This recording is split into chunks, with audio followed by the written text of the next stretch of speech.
Chaîne, un monde. RTG, RTGA, mieux qu'une chaîne, un monde. RTGA, mieux qu'une chaîne, un monde.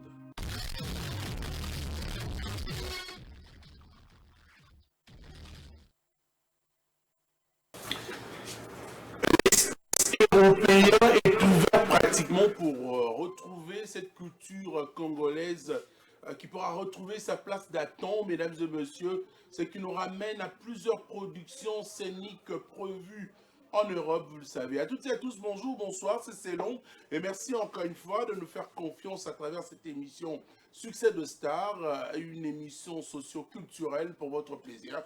Et nous vous retrouvons pour l'actualité de la semaine, un programme qui se présente tout le samedi à 10h juste, heure de Kinshasa.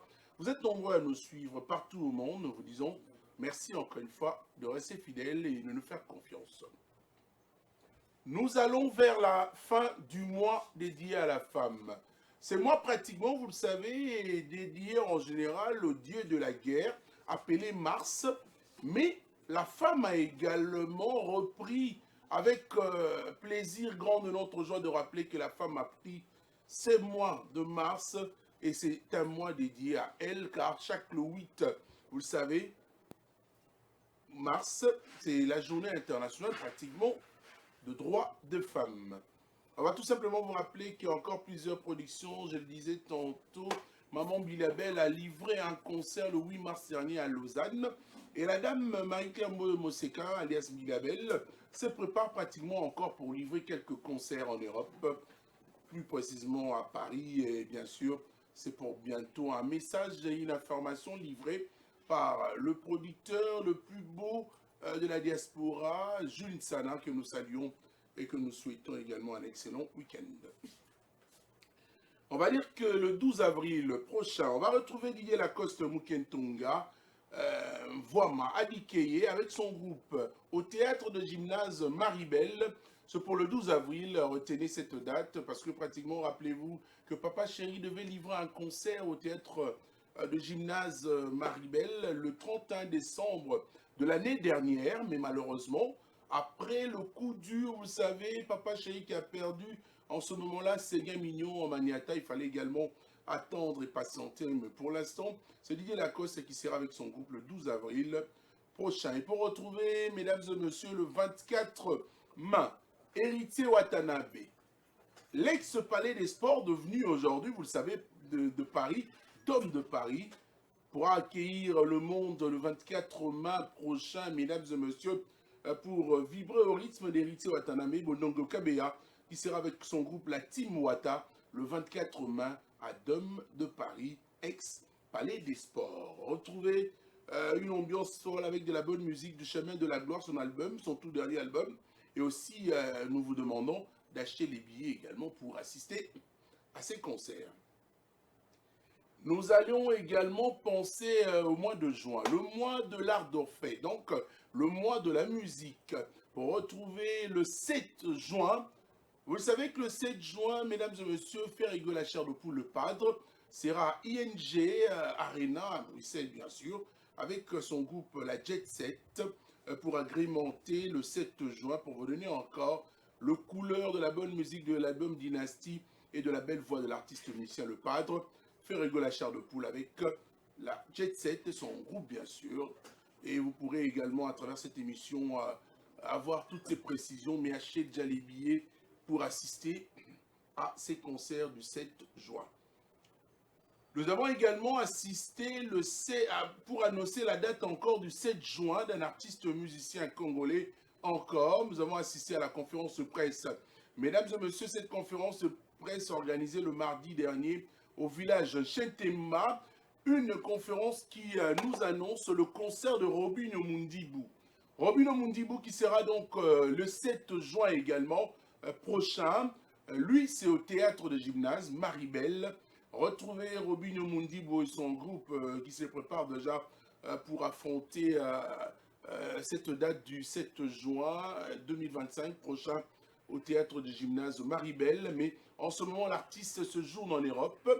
Et pour une conférence de presse également aussi avec la presse congolaise de la diaspora, Et pour l'instant, c'est une production signée par l'un des meilleurs producteurs de la République démocratique du Congo, en la personne de Gauthier Mascotte, avec sa maison de production Lennox Production. Gauthier Mascotte également pourra nous donner toutes ces précisions à travers cette émission Succès de Star pour le concert du 7 juin 2025 prochain, le Robin Mondibo au théâtre de gymnase, donc Maribel. On va retrouver Binafilé Drangheta qui veut clôturer le mois dédié à la femme le 29 mars prochain. Binafilé nous informe qu'il nous invite également pour être là le 29 mars. C'est chez Kazi Group sur l'avenue Université. Une référence, vous le savez, c'est Centre Lindongue chez Maître Kazi à Kazi Terrico pour vibrer et clôturer le mois dédié à la femme. L'entrée est gratuite pour toutes les femmes. C'est pour le 29 mars 2025 prochain avec Drangheta, Bunafilé, Monsieur 55 Naban. Parler également à travers cette émission du concert qui s'annonce au même jour de la fête de la musique.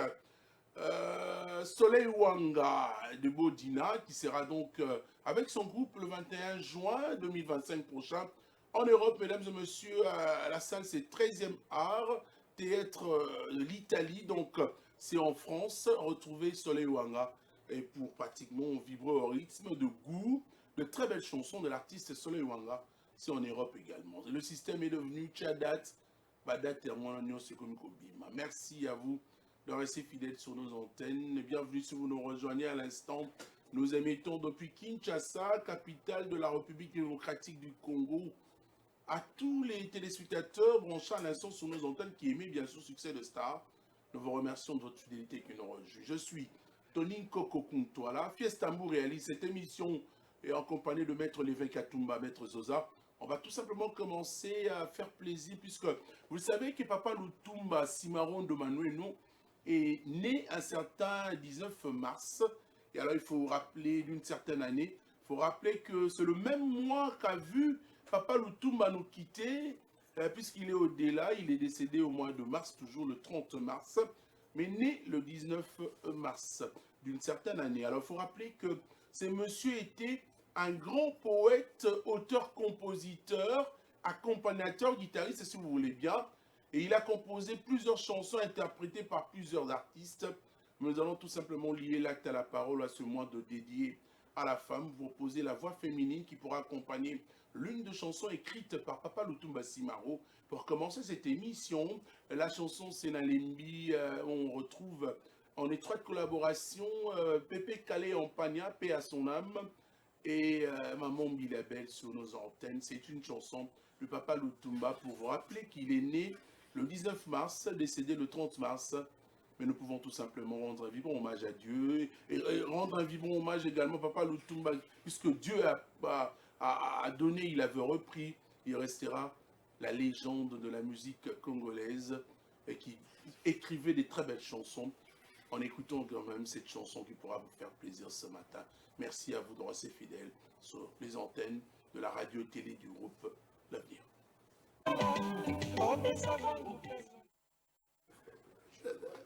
Voilà, de retour sur ce plateau, je tenterai également de discuter sur la chanson qui passait avec mes invités déjà assis. Je rappelle que c'est titre Nalembi, une chanson écrite par le poète Lutumba Simaro de Manueno, je rappelle, né le 19 mars en 1938 et décédé le 30 mars en 2019. Donc, Lutumba Simaro était un guitariste rythmique, auteur-compositeur et membre du groupe de la rumba congolaise que vous connaissez, le tout-puissant OK Jazz, qui a dominé pratiquement la scène musicale congolaise, vous le savez, des années 1959 jusqu'aux années 1980, puisque le leader, Lombo Franco Makadi, paix à son âme, décédé le 12 octobre en 1989. Mais nous disons, ce matin, nous avons pensé également vous annoncer aussi la date qu'a vu naître Papa Simaro et sur ces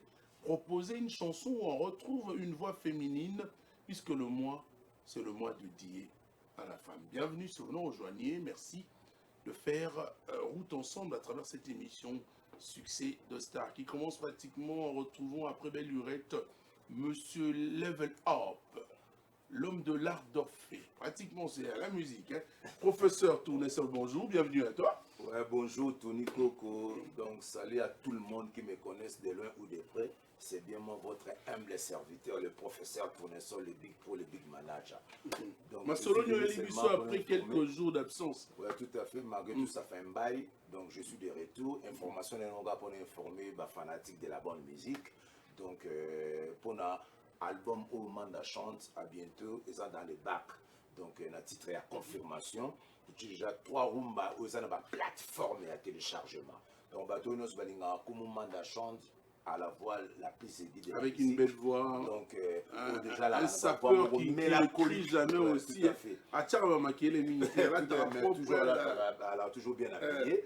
Donc, à bientôt, tu vas lancer une confirmation dans le titre. Donc, on va fitting dans la carte. Il va ser déjà là, Maman Nabiso Mbiliabel. Maman Aïma, le roi Maria Kareb. Va fitting la légende de la musique africaine, Lokwa Kanza. Donc, pourquoi pas aussi une participation à respecter les normes à solfège, dans l'art d'Orphée, pour lui, pour zéro faute, Bénico. Donc, il n'y a pas au côté, on a besoin d'un level up. On a toujours level up, non down. Donc, confirmation, à bientôt. Pour son featuring, un level up, n'a vercu là. Ouais, donc, message là, à part ça, ce vendredi déjà, pour la clôture, il y a moi de la femme. To bien si ba maman nyos ba na préférence locale na nga chango eza bon englobé na 5 communes njili gimbante gentile maluku binos boza bon na Maïva Arena eza bon na Sainte-Thérèse oza déjà mobaba mo na kumuma da chante et le mon orchestration na e ba obet la bino toujours banzemo bolinga ya kitoko eza 100% éducatif. Après ça, côté sur na barumba musu ya papa le tumba. Donc vous allez bienvenue au monde live, il y a pollution sonore, il y a force sonorité. Alors qu'il est toujours level up. Et Migolo Balo ba ça vraiment une pollution sonore voilà. Té ba pollution sonore ba opexaté. Donc il y a moni biso na wenge ezali ke soye pour nous on a son agréable. Donc bateau ba ça la pollution sonore voilà faut pas côté sur qu'on a des normes va respecter parce que la nuisance sonore c'est par rapport à est na biso mais nous sommes toujours ensemble. Non je ne dis pas tout le monde la chante. Non tout à fait. On va toujours ensemble là ba faire na biso au moni déjà tous a agressé na cause des injustes tout partager toujours ensemble na bango mais grâce à noko judoka Luyalu à partir d'Angola déjà ba mi janvier ba mi avril déjà bana kuka petrangol au zainja déjà palaka donc bon on a déjà comme manda chante longo na ba poulain na e tozala na grâce ya noko judoka Luyalu pourquoi pas aussi production à le 28 et ça bongo production ya Yemoko Toussaint Lucy pourquoi pas aussi et le on a staff na Eder TH Mbemba Tobo Sanité Bazara Bongo accompagné Nadi Yoyo qui a été dans le commandant judiciaire de la police de la République, commandant d'Eric Tobo Sanité, le patron Valoza toujours bas Spinter, patron Junior Junior da Chouva et l'ongona combattant Samba Odilon Samba. Donc Odilon soit on est ensemble, rendez-vous à ne pas oublier, à ne pas manquer. C'est vendredi le 28, Tozabongo na Maïva Arena pour boire au vivre comme moment de chante, donc on a venu toujours level up, non down. Gucci, bonjour, ça va? Oui, ça va, mon vieux Tony Coco. J'apprécie le jeune Gucci car c'est un artiste complet pratiquement. Qu'on retrouve dans la comédie aujourd'hui, il fait une carrière également solo dans la musique. Hein? Bienvenue. Marambe qui est bien. Très bien. Toujours très du côté élevé, le phénomène de Mamakanda Wirassan. Oui, le Big Boss Wiranson. Et puis aussi, les colons ont reçu sa bâtisse sous les défenseurs, il y a Wenge Musique à Maison Mère. Et puis, communicateur, il y a le Big Boss, le roi de la famille. Alors, communicateur. Communicateur, donc.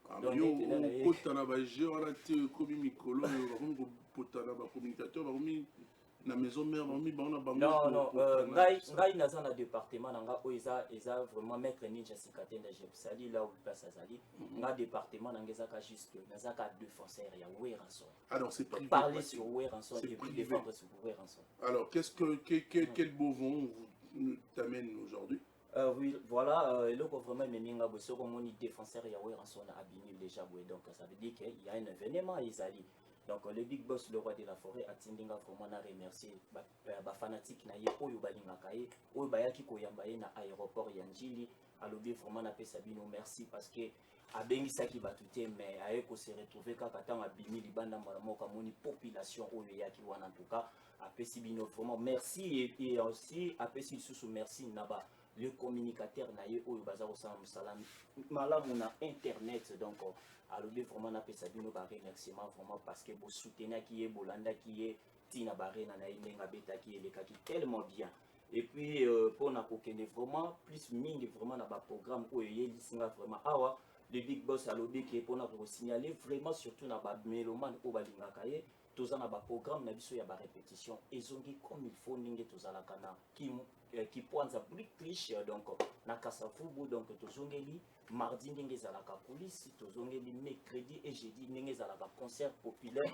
tobengaka yango répétition concert oyo ezalaka kesko weranson akutanaka na bafanatike na ye alobi na bango vraiment boya eza répétition moko ya liboso mpena babengi yango répétition remerciement ya liboso après le retour après concert abetaki na poto après abetaki na poto voilà et aussi mpona baprogramme oyo etali lisusu le big boss mwana mboka weranson alobi ke akozongela lisusu bato lisusu na mboka ya mikili akozongela bango lisusu na festival oyo eza na Bruxelles oyo babengi festival couleur café oyo le big boss akose présenter wana lisusu akotombola lisusu kita ya Congo akotombola lisusu culture congolaise na biso parce que ekozala na bastar oyo bakozala na bastar africain oyo basalaka déjà basuccès na bango akozala wana et puis tobosana te toza na lisusu un grand événement na mois d'août oyo weranson alobi ke bana lisusu ya poto toza na Adidas Arena déjà oyo eza déjà na mois d'août oyo déjà bato déjà tozobanda déjà bapréparation namoni déjà odile manzaka na poto na président Golf Kizola et puis na mama Claudine Kinwa bazosala déjà bavisite déjà ya basale wana déjà na mois d'août tokozongela bango na Adidas Arena et aussi babosana lisusu te lokola weranson azongaki na Kinshasa alobi ke le 5 bana nyonso tu ya Kinshasa tokutana na Béni les visionnaires il y a un concert rozana na Béni les visionnaires le 5 le 5 au il y a mois d'avril le 5 il y a mois d'avril oh vraiment en tout cas bobo sanate tokende kuna tokende ko sepela lisusu arena Grand Paris ndenge weranson na opesa susu toujours babilangi na ye comme ndenge amesana vraiment et puis babo sana lisusu te encore toza na ING Arena oyo déjà na kati ya masolo donc nalobaka ngo met fois na biki maloba ezalaka yanga ite monoko eza yanga maloba eza ya bakonzi oyo batindi ngai lokola ba Dr Pichu Muzungu lokola CG Katakata lokola Maître Ninja Sikatenda ya Papi Folai bango nde mutu ba commander nga déjà défenseur kita na terrain pesi la makambo bazan cette information monte oyo ngai naza informé nango eza yango oyo yango nde na pesi ba fanatique d'accord moi j'informe aux téléspectateurs voilà. Alors, le 12 avril prochain, le phénomène Gaba Makanda Weranson sera au Café Musique. Café Musique. Une production signée PDG Richard Majeko. 3 fois boss. Donc, avec le phénomène Gaba Makanda et son Wenge Musique à Maison Mère, Weranson, le 12 avril prochain, na Café Musique. Café Musique, c'est non loin un millionnaire club. Voilà. Donc, à côté du cimetière à Gombe, voilà, si j'ai bonne mémoire. Voilà. Donc, oui, on a un concert, on a une musique à Maison Mère le 12 avril prochain. Ça, c'était peut-être l'information que tu as oubliée ou tu n'es pas encore informé. Mais je suis en relation, en contact direct avec le PDG Richard Majeko, 3 fois boss, que je salue avec plaisir et si on sait. Je vite compris d'ajouter cette information. On va finir. Ouais, merci beaucoup, Yatoni, pour il faut rappeler aux gens que nous avons produit Nangai, na Sungi Mingi, que j'ai beaucoup aidé pour arriver à Loboé. En tout cas, je suis vraiment redevable en moi. Je n'ai pas capacité obligée. Mais yo pena, tenabo lo makamususu. Merci. Merci. Et puis eza ba conseil na yo vraiment où esali ke belo na zala po na ba performance o na komi nango. C'est grâce à toi donc na koza avec et aujourd'hui Pembe na Mutulwa Ouerason. Ouerason voilà. Papa formidable. Ya Tony merci beaucoup pour na finir donc na lingi na bisa batuke. Pembe ya Ouerason paye aussi na artiste donc on nazo sala pe makambo na ngape donc bientôt mboka. Comment tu vas faire? Tu vas plus te donner à Ouerason ou bien à ta musique? Parce que Ouerason toujours à côté de Ouerason. Moi j'ai pas de langue à la poche. La langue à ma langue à la poche. Ouerason a un grand nom au monde. Hein, pour parler d'abord de Mokili. Voilà. Avant de commencer par la bissoire. Tu t'attaches à Ouerason pour Foulayo. Mais ne sois pas 100% Pembe la Ventoni. Pour nous, le nom est d'ailleurs. La section. Merci beaucoup.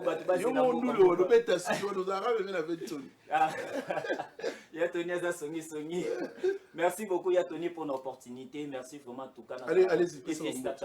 Merci. Nakobo Sanate toujours aux alarés très reconnaissant na papa na Pablo Kini na Luanda donc balobi là au place aux ali na mboka mikili ya poto na kozanga te kobosana parce que bolango na yo eleki ebele na pesi Adèle qui va te belé bazo ignorer hein. Ah non bato yo ba lelo ba ingra ba mitale belé pour na Pablo Kini en tout cas bato ba boire souté donc Pablo Kini formidable papa social ouais la TV qui mutalobi mais adama balara Pablo oui mais lelo Carab la bêtise Carab salingi Pablo Kini voilà ça mystique mais bon c'est la tombée ta chita sima voilà merci à Tony pour la aussi merci à Tony Nassili ça va ba dédicace nanga il a fait Adèle de Paris là où Azolanda biso Ordi Masala les grands gérants Israël les références Yaguilin et Salé, Blaise Bayende, le président Dani à la BND, Fabrice Aguala et Serge Bangala, Serge Makila, Dragon de Monnaie, Élisée Bokota Kotoskia, et puis Laura Elka, la presse, donc Sugar Baby et ma communicateur, bien sûr. Élisée Bokota Kotoskia. La personne Bambote Belé Bokotaskia. Voilà, Massanangai, Leginanga, Massanangai. La personne Bambote, il y a un ami sur mon nom là. Odile Manzaka CPI Pemene la personne Bambote Belé Odile Azaka la poto Azaka toujours la poto ça la promotion y a rien na Adidas ça c'est bien merci également à Serge Makila le dragon de la monnaie de suivre cette émission succès de Star. J'ai fait une pensée positive à un ami de longue date un frère à moi en train de suivre cette émission il s'appelle Adèle Sala la PC Bambote Belé il est toujours à côté de Gogan Bondongo Kabia Héritier Watanabe qui sera le 24 mai prochain à Dôme de Paris. Brice, bonjour. Ouais, bon, ça va? Je vous ai fait une image à ce coup-là. Est-ce que meka mambo oni mate donc meka kana kumeka makambo ndeko nanga. Donc il faut tout meka kana faut toujours on a idée ko meka po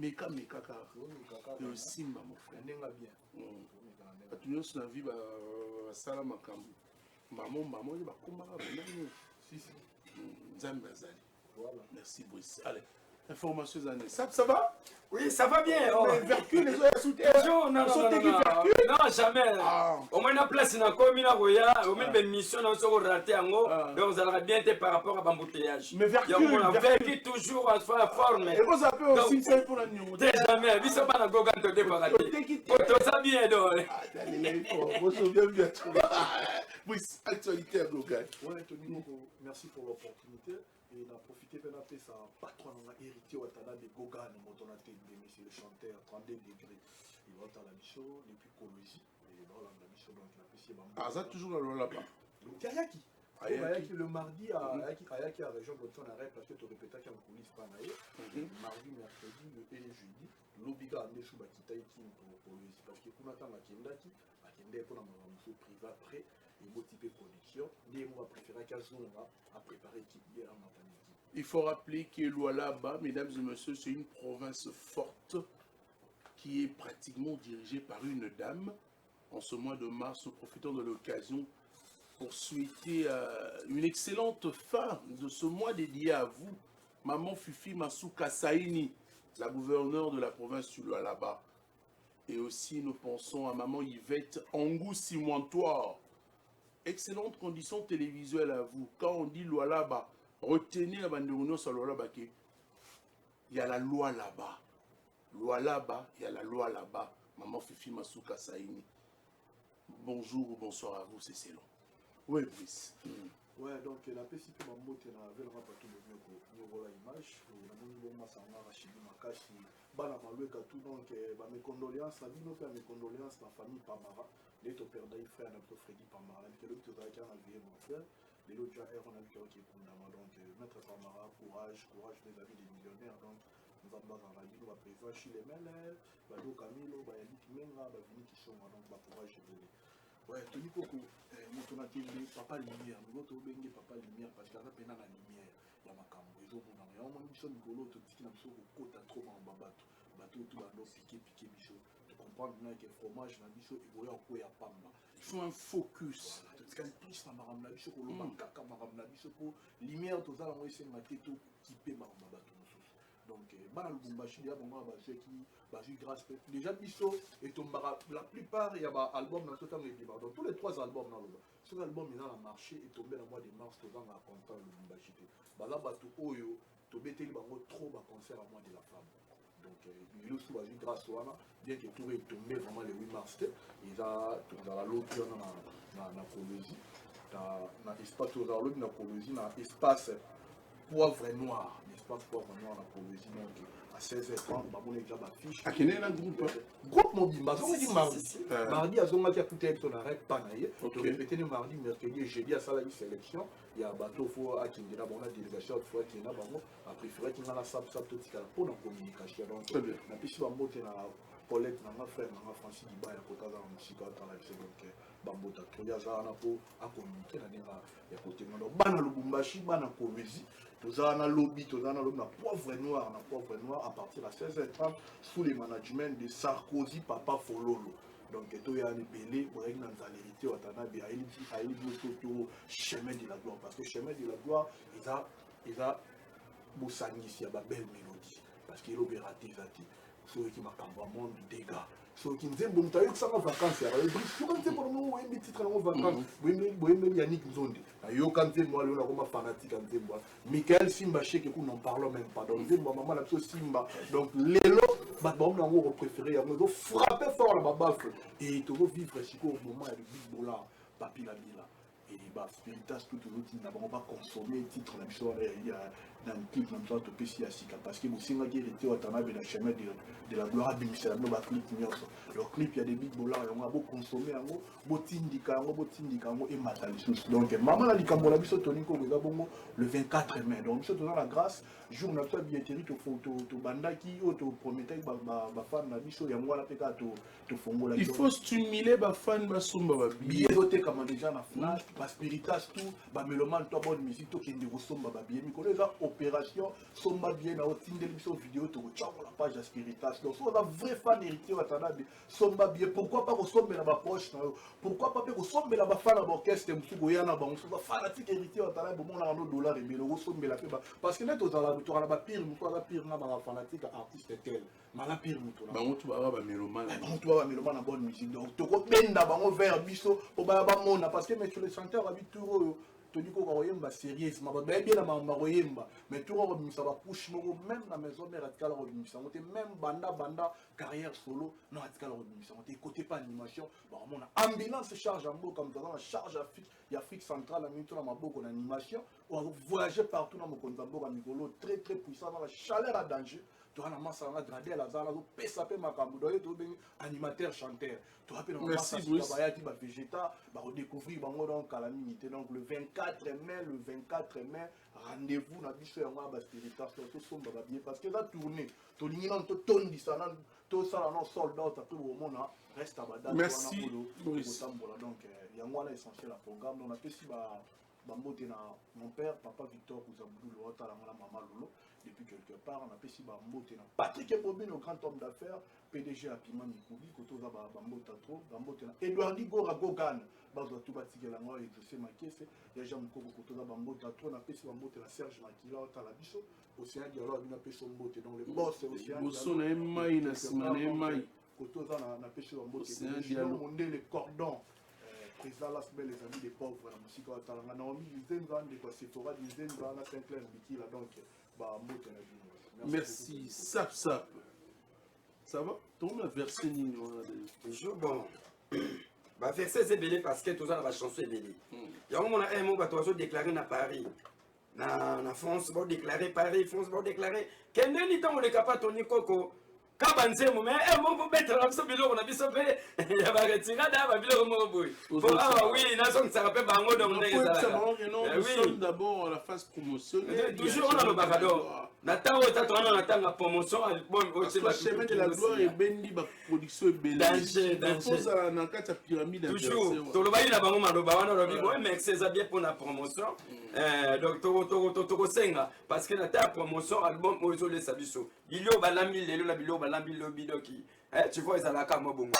Tony Koko toi là en tout cas pour la bandana l'évangile nanga de la musique africaine na pamboli moto nyonso oyo azali awa na RTGA pe elongo nyonso ya mosali to ya RTGA azala ko pambolama elongo na mokolo chaîne na biso pe ndenge azali place azali na pamboli pe lisusu pourquoi pas Tony Koko toi là oh lelo do simba biso na mission pour lelo pe bato ba mona biso c'est Tony Koko en tout cas bien habillé en tout cas merci mais ça là vraiment bien to ça ko appeler c'est un président, c'est un président. Tony Koko, non, voilà. Mais tu peux citer le nom, appelle le maréchal. Mobutu, maréchal Mobutu. Non, Seigneur. Il ne faut pas avoir peur. Hein. Toujours. Il y a la démocratie. Toujours. Bien aimé, cette liberté d'expression. Allez-y. Si. Tolobi la bino kaka. En tout cas, merci vraiment. Na hérité la Moussala Oyosali. Parce que les lots sont au orchestre. Ils ont voyagé, bazana ba contraté, ba musicien baza développé, c'est que album Bossali était kamité. Ce que mon dit que orchestre, leader na bino façon exalté, donc pistonné binoté, que prise yo faut la boue, ça faut la boue. Ba bino mona ce qui leader azala ngote, c'est que moyen ya musique na bino zo beta bozana fonction musique exalté, cela veut dire musique bozo yamba et zo te kamate. Ba album ezo tout là.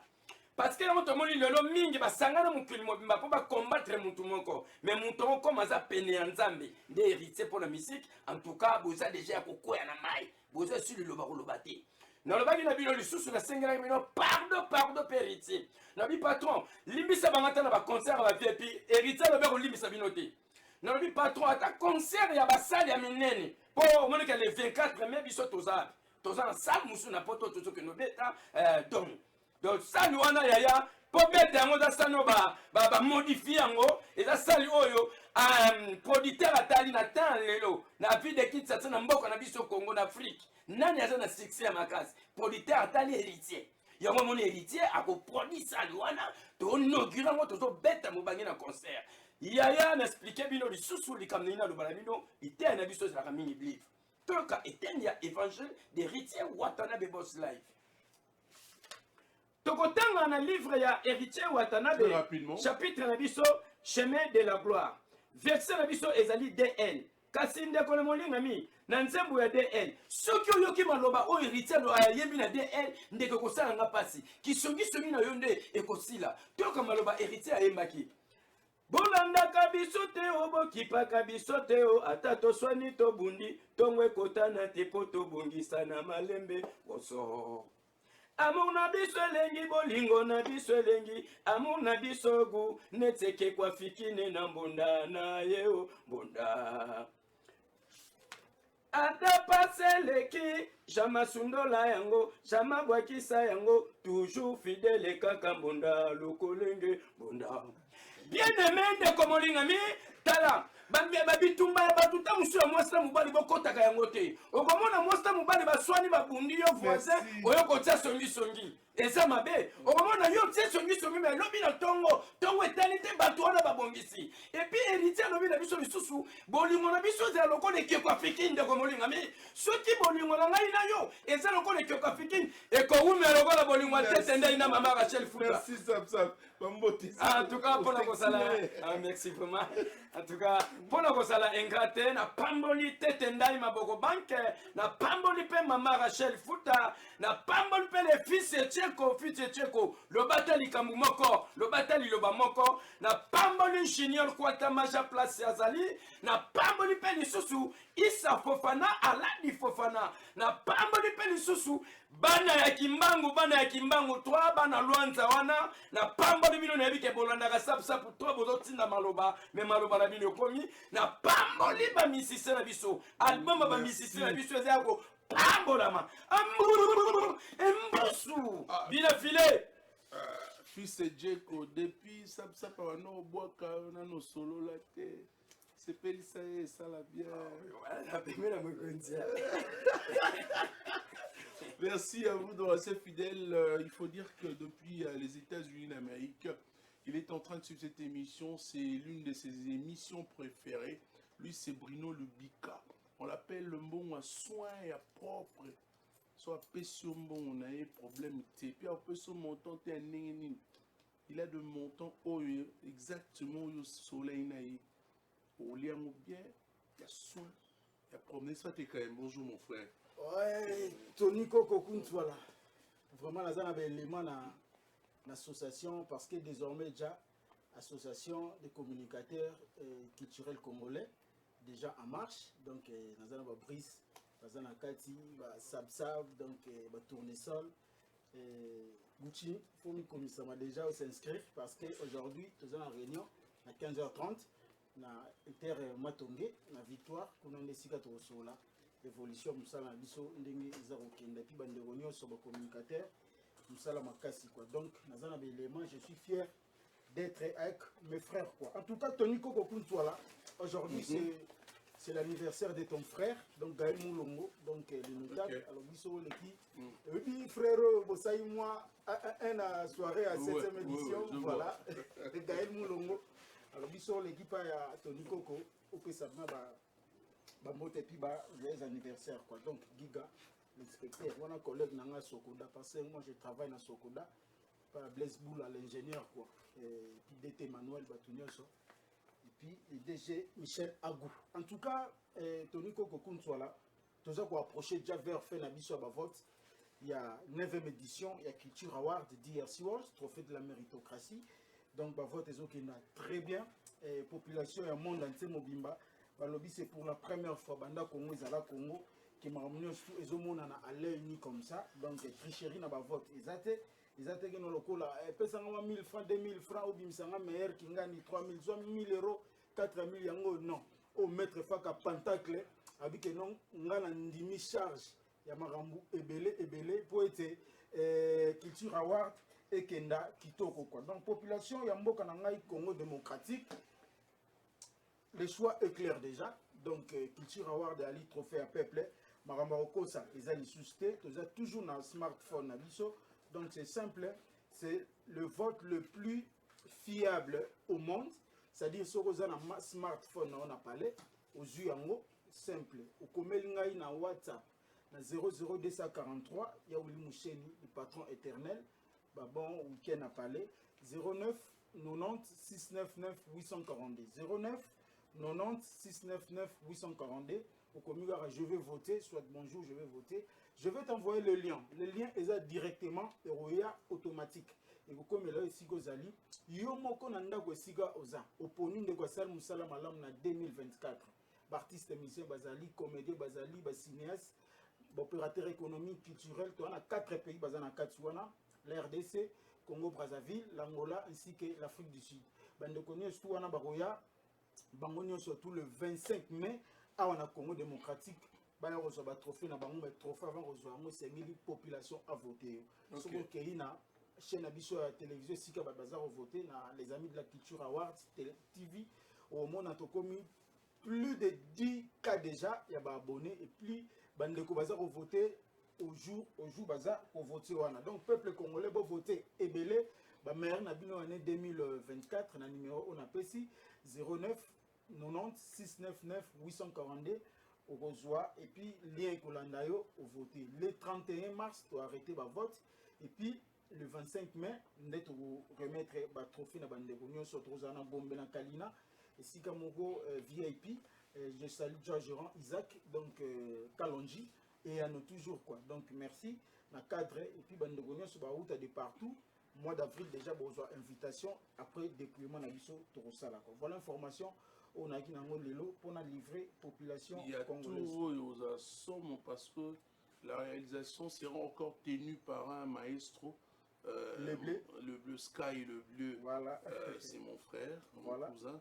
Donc il y a c'est vraiment voilà. ba professionnel bandimi ba zopna makambo on est tout ça là kaka donc le blé na salué et puis maître Faka Pentacle donc Maître ouais. Faka Fabrice Pentacle. voilà Apesi Bambote Belé Bisika Zale Orlando Bisso. ouais. C'est l'un deux amis de la culture. Hein. Voilà, donc, il est chargé souvent de là avec production. nous accompagner. Maître Faka Pentacle. La monnaie est là. Et Azali, donc Nicolo, donc là où il soit au Saranaté, Maître Faka. Pour finir, je tiens à remercier toutes les personnes qui nous soutiennent de près ou de loin. Donc, comment on a Kirna Bisso. Bijou Tumba, restaurant du Kivu. Donc, merci na soutien. Na Ngiringiri sur Prince Kassavubu. Honorable JC Chaouri, na Paris. Merci beaucoup. Honorable, na Zouagi déjà. Professeur Jérémy Moussouema, Bana Inikin. Yewana Simba, professeur Jérémy Moussouema. JC Moussouema, visa gratuit na niveau ya Paris. Merci.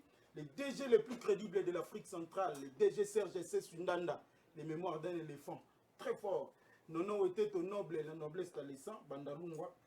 Colonel Patrick Kyungu, grâce à vous, la police routière. Merci, TKM. Colonel Pipo de Miap, Major Ingila, Maître Kelly Kabange, Président Michel Tcheko et Maman Lidine Zimbu depuis Paris. Pablo Kini, les dispatchantes, les meilleurs déclarants du monde. Et puis Maître Don, l'avocat de Jésus-Christ. Maître Claude Omekenge et puis Hortense Nzelo la partie Moulala. Merci beaucoup, Tonico. Voilà, je voudrais également rappeler que si vous voulez faire un tour demain dimanche, il y a un barbecue qui sera organisé demain à partir de 14h sur Willery, la boutique Exemple à suivre, donc la boutique d'habillement Exemple à suivre chez Odilon Mampouya de Bruxelles. Faites un tour et voir également les habits. Mokota Solo, puisque c'est lui qu'on appelle le garçon capable, Odilon Mampouya. Exemple à suivre, c'est sur Willery, non loin de Papa Sola, à côté du camp Lufungula.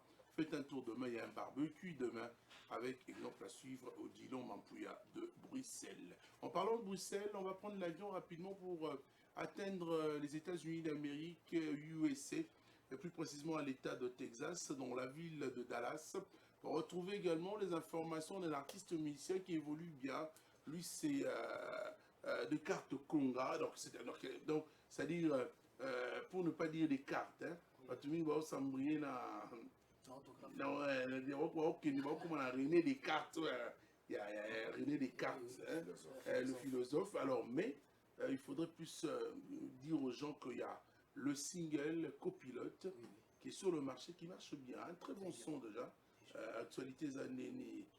Actualité na pesi na mbote na baignon so bota la biso na musika na pesi mbote na leader na nga Descartes Conga depuis les États-Unis d'Amérique et si kaza Hollande na libutani mobimba na pesi mbote pe na ba congolais congolaises nyonso donc na baignon so baza vivant na mkola lelo na pesi bango bambote bisika baza na ba bazu occasion kolanda nga mkola lelo alors régicide déjà déjà wana o to ça les lokola évangélisation. Donc, tu mets les bateaux, ils ont la parole de Dieu. Mais là, maintenant, ils ont la parole, il y a Descartes Conga, pour y passer philosophe, à sa pensée, bien qu'il y ait dans le chant, il y a Makambo, il y a Kanisaka, à ça, il y a album qui toque au réussite, et puis il y a tiré singlement, on a quand tu es copilote, ou déjà sur les marchés, Batubazo, l'Andelaya, Tony, Bikina, Mikolo, grâce à Dr. Patrick Mpeti, le prix Nobel. Le prix Nobel, oui. Nous avons occasion de profiter, nous avons essayé grâce à Nanzela, nous avons docteur Mukwege, nous avons séjourné à Paris pour faire la relève. Docteur Mukwege, dans l'appel conférence, il m'a expliqué qu'au pilote, il a compris que moi-même j'étais ému, il y a une profondeur en Bongo, il m'a dit que au pays leader, nous avons expliqué leader, nous avons sur la chanson copilote. Leader azo pesa azo yembela mwasi na oya sengi bango po ayembela ngo mutute déjà atika ngo bongo po mutu nyonso yeba komicha na place nango na kati nzembo wana ya bondeli mutu alobi tozala lokola ya Tony chauffeur na receveur na été po bolinga chauffeur na receveur ekufa ka so mutu ekufi lo voine ekufi receveur ko ka chauffeur mususu chauffeur pe ngola ozo mutuka au ka receveur mususu eloko ya préféré na bolingo te lokwa bolingo eza base nde ya senga ki na na madame na ye na baamoureuse na ye nyonso ya bonne musique na bato balinganaka bato baliri bolingo tozala lokola pilote na copilote.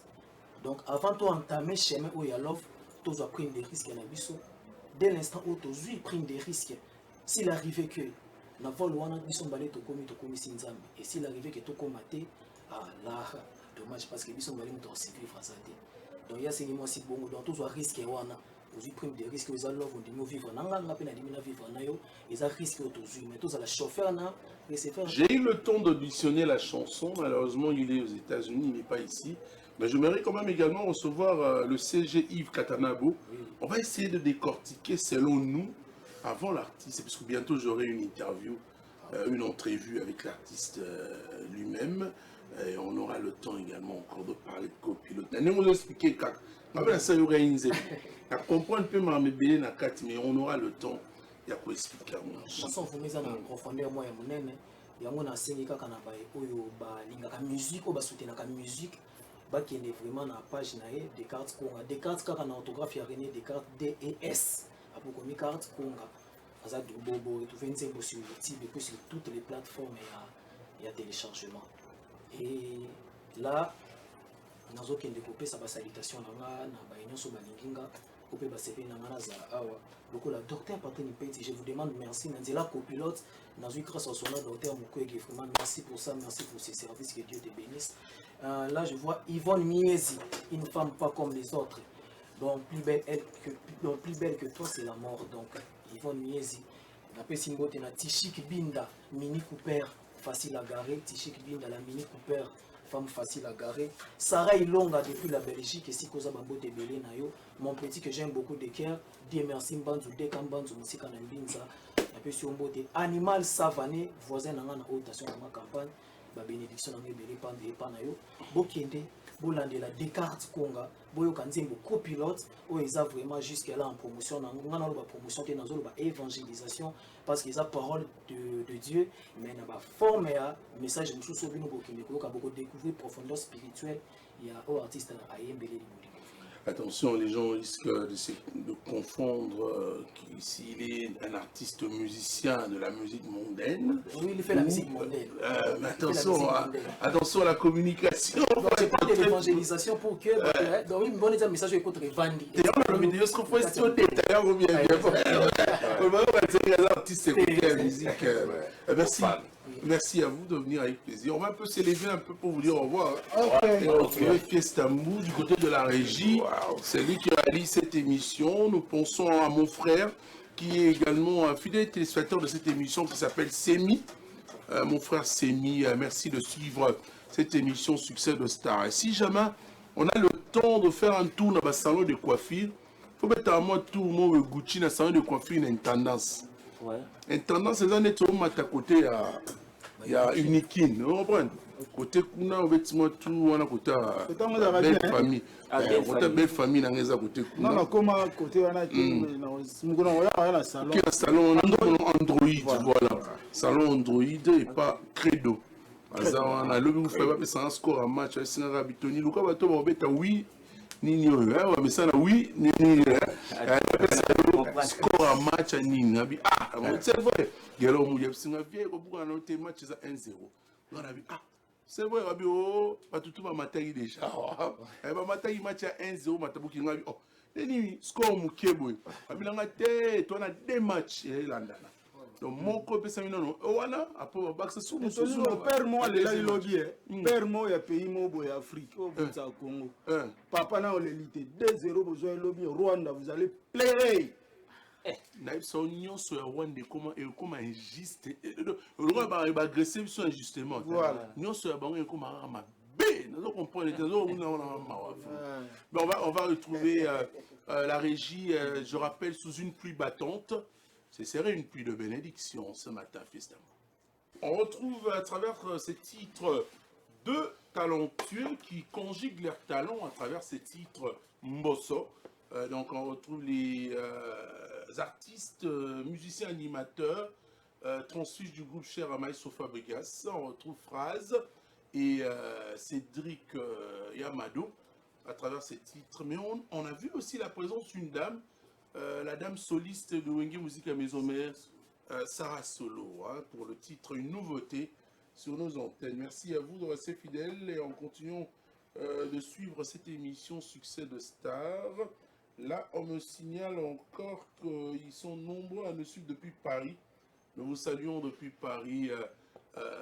Yo-Yo Casserole, la marmite, mon frère, qui est accompagné de monsieur Alain Poupita. Alain Moupita, donc, qui dit et qui félicite bien sûr ma manière de présenter, ça me va droit au cœur. Merci aussi également à vous d'être parmi mes fidèles téléspectateurs.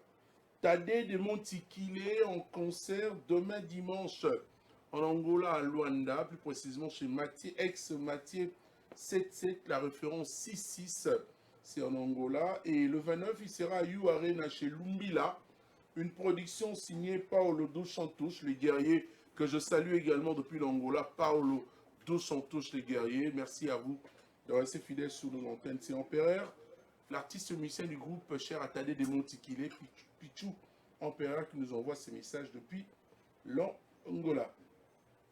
Nous revenons sur ce plateau pour parler avec nos frères pour le compte de Ibraton Pianambunzi.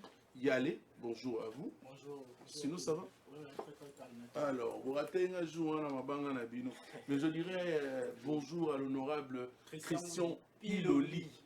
Yamamade. Nous tournons bien. Très très bien. Honorable Christian Piloli, c'est quelqu'un pour lui, je suis un frère à lui. Il m'a dit ça plus d'une fois. À Bandelangango, à Pakolanga, à Sololanga, à Linga Gondo, ça l'émission. Et bon, merci encore à lui, l'honorable Christian Piloli. Je rappelle que je suis le moindre et le dernier de tous les journalistes de la République démocratique du Congo. Mais, toujours Masola Ibrator les Andéens. Ouais, Masola Ibrator. Je pense qu'on prépare une émission avec vous. Hein. Bientôt, on a un babino. Ok. Toujours préparé quand l'album ne se passe sur Cécile déjà. Donc, Kalaté a bon date. Date est déjà. Donc, Kalaté n'a juillet déjà pour rejoindre. L'album ne se passe sur Cécile. Mais avant là, signe la mission de Bima FMI. Parce que Christian Mokwa FMI. Christian Mokwa FMI. La PC Mbote Belwana Moutouranga. Donc, il y a la Moutaba. Il y a culture quoi. Christian Mokwa FMI. Si, signe la mission de Bima. Parce que Christian Mokwa.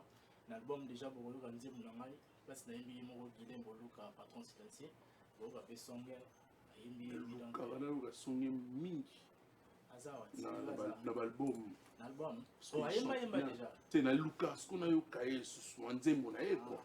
Dans le sens que Nzembo na moko. Et à mon espoir, na c'est pas sur ces deuxième volume no yokai. Na mona na animation. Na mona. Il y a Azara moi il y a que la rapenda. C'est un homme orchestre au fait.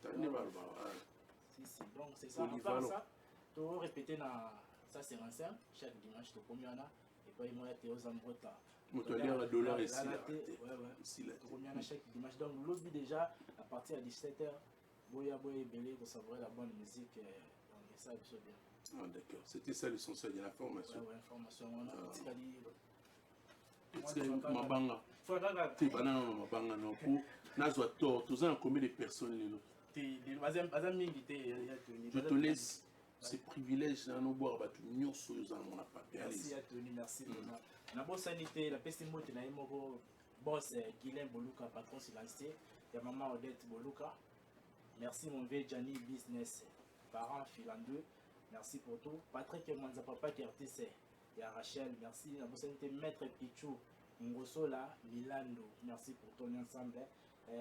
MS Mireille Sandou à Paris, la PC Easy Cash Solution Didier Abba, Sandra Kumbo, la parisienne, Bambou TBD, Jason Dinama, chauffeur patron, Dodem Voici des Vrais, Elmar Boutique, Bachar, Chris Lee Boutique, na Luanda, ingénieur marin, Langwana Fola Food.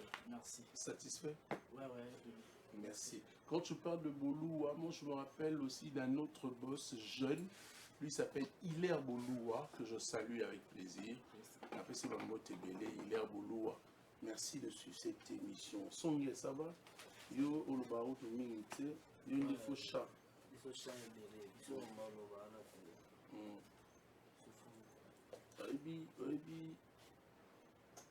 musique na balé. Et c'est là où c'est que ça va te marquer. ça là, ce qu'on vient, quand on va monio, yembi, penda, c'est pas si on va parler.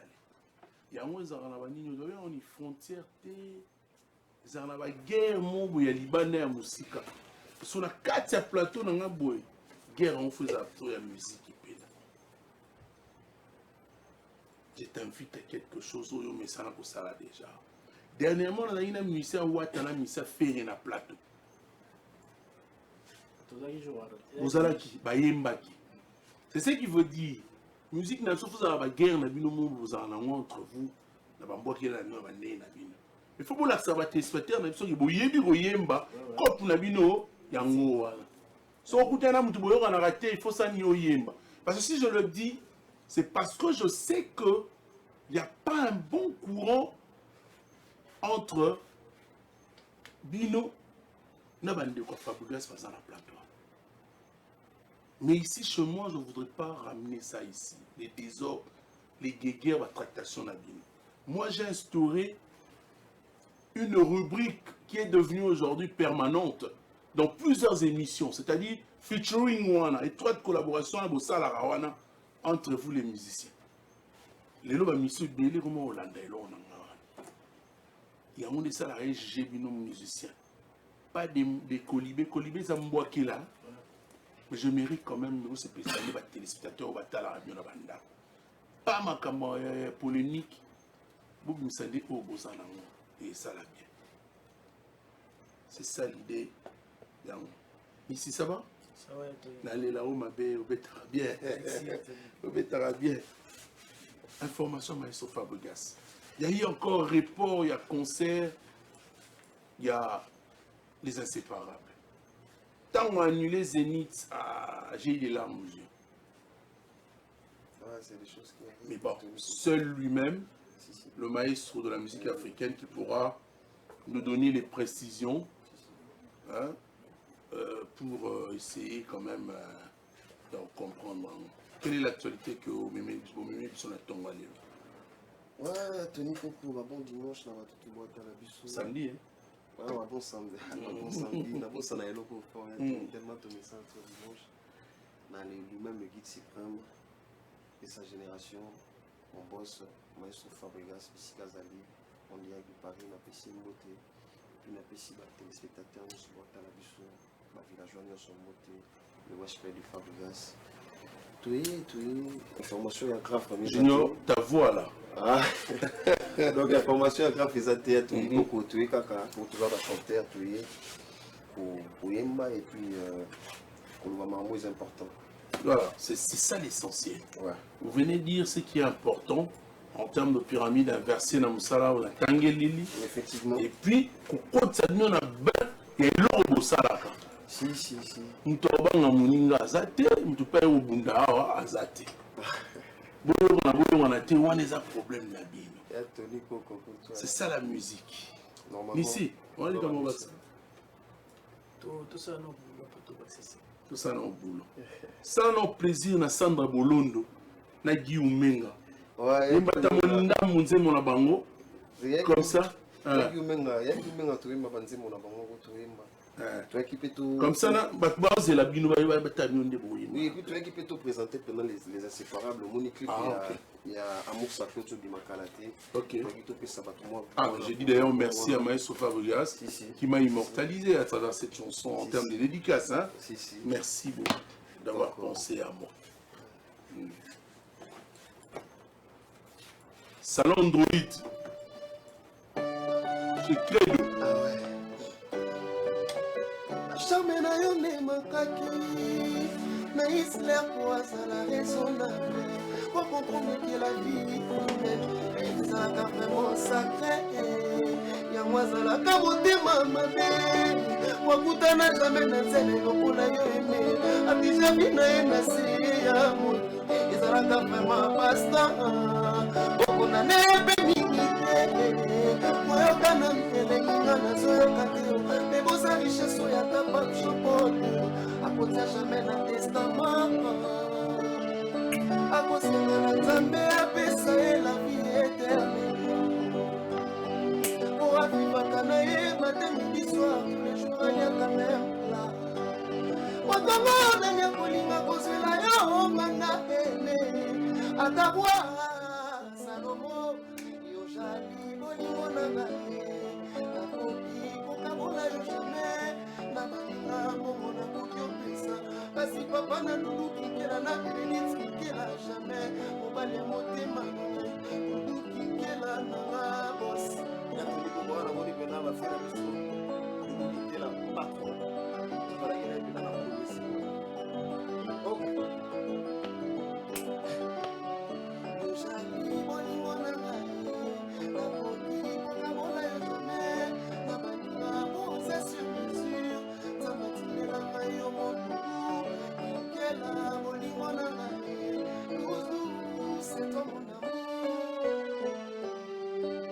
Ah, mais là, vous dites ça, la succès. Il y a tenu comme un yes, c'est ce qu'on y va, poste Pilato la paix, Jésus. Nous qui querons jamais, à côté qu'on nous envoie. Il va faire mon élite, mais tata, ça combat et qu'elle a mouillé à moi jamais. À côté qu'on y a mon poussement. Zametina yo moko ba chelwe Maya kozo dudu kikela na muyo Aya kone kore salon d'honneur na yo Unana lola ilelo moya oye Ilelo ya toniko Tozala kina zambi Kobeta kina anniversaire ya mama Karina Apesa mito ekolezi Tozalaki na bose Lulu Kikela apesaki biso balonare azomelaki biso bamitu tozalaki na Lulu Kikela fiese esukoli mabo lokola poste Pilato na kaya Jésus Lulu Kikela ya boye jamais akoki konuna omo ya oye Iwape bondeli Nzambe tata Takomba ekelamu ya boye jamais Akoki koliamba na bampusu mamise Merci. Je voudrais saluer Maître Zoza, le président Touya Zingeti. Napese Bambo Tebele, président Touya Zingeti, on a à Paris na minute. Les États-Unis, Tobosanité Tadimba, la R9, Kojak Kabouya, Mubala Moulaï, on a la minute. Et Menzinga, Napoto, Patou Mokonda également est en train de suivre cette émission, sans oublier Tek Tekasala, Maître Zoza Sala Moussala. Pour ne pas faire deux poids deux mesures, nous allons écouter un titre vibrato au piano. Songe, vous allez mater les lots. Ezanini. Zadi Zadi Gaga. Ah.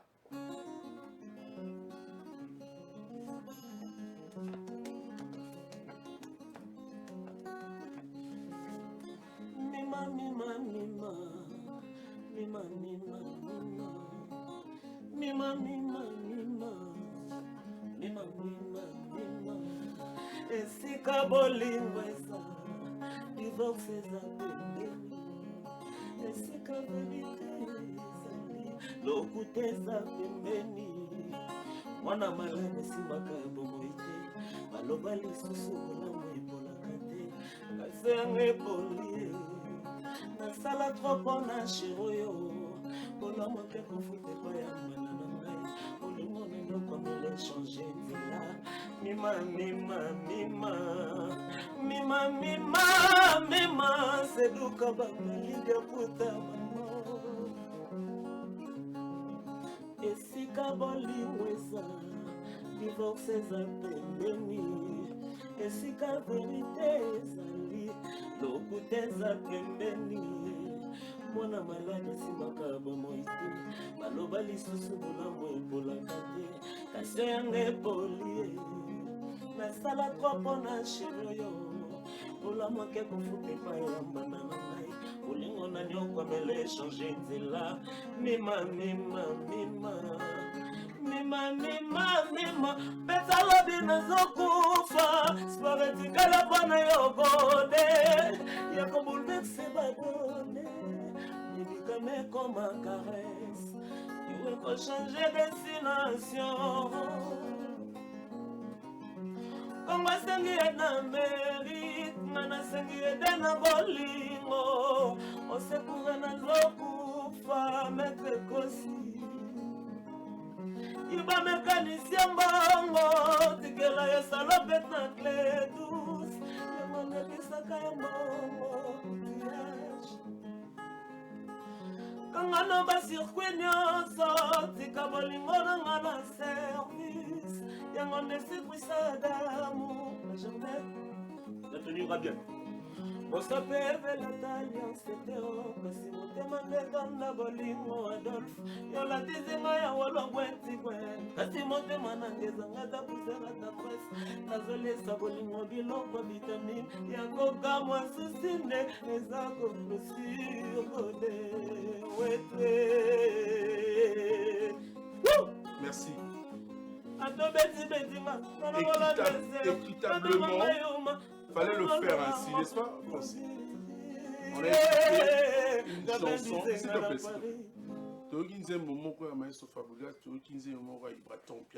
Il faut rappeler que c'est la famille. Hein? La famille, elle est sacrée, n'est-ce pas? Commandant Babi Manzoni, un policier intelligent qui travaille en ville. Mokondi. Manzoni. Je me lève comme vous également. Vous allez vous lever, laisser les instrumentistes et Babanda. Merci de vous lever.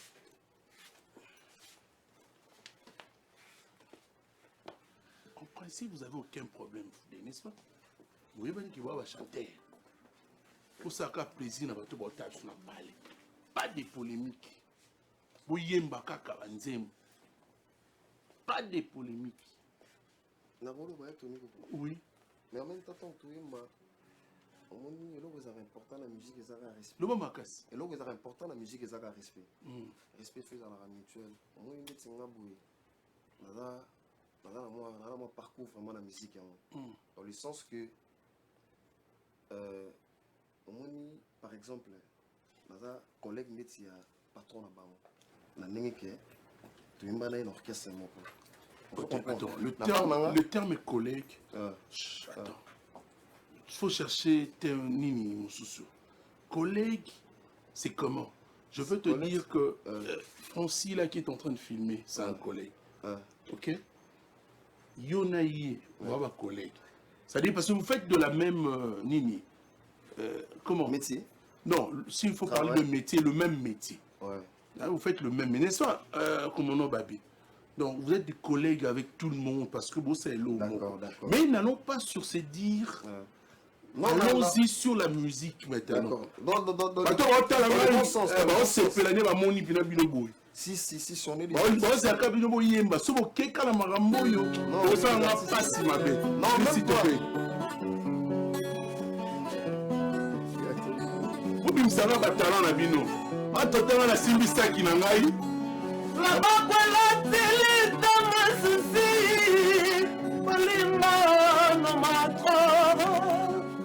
Nani makite ke kokyo salamoyo na yabakike ngaraza ololenke minga moto nazolinga ye azoboyanga kaka boye gitare ezobeta na minisi zalama yebaka zwako ava obeta eza lokola chanteur ava abimisa nota liboso akolinga yoka na mugita. Attendez, ça je n'accepte pas. Nissi, heureusement c'est Junior aussi qui a compris. Non, c'était juste une façon ya ko mélanger ba mélodie oyo nazoyoka epa ya chanteur oyo azoyimba azo inspiré ngai ezosalanga bien.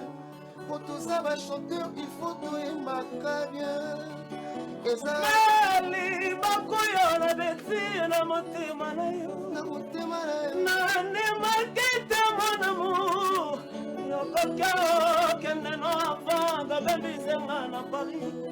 Jamais production na comme olala bolingo na musika talango na comme pela yale tabache le perke yebisaka joki fabel tantan lizala na benye bolingo na bazotalanga wa mama bazozela kaka oyebisanga je t'aime molingo na yo ezotikanga te na pema soki namoni yo kosa kozwa taku moko soki mpe koko evole tokomata na 5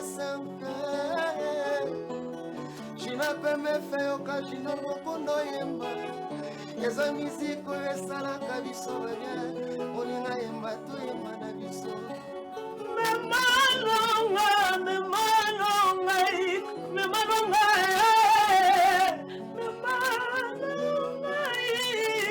na planeta bilengo esika molimo elalaka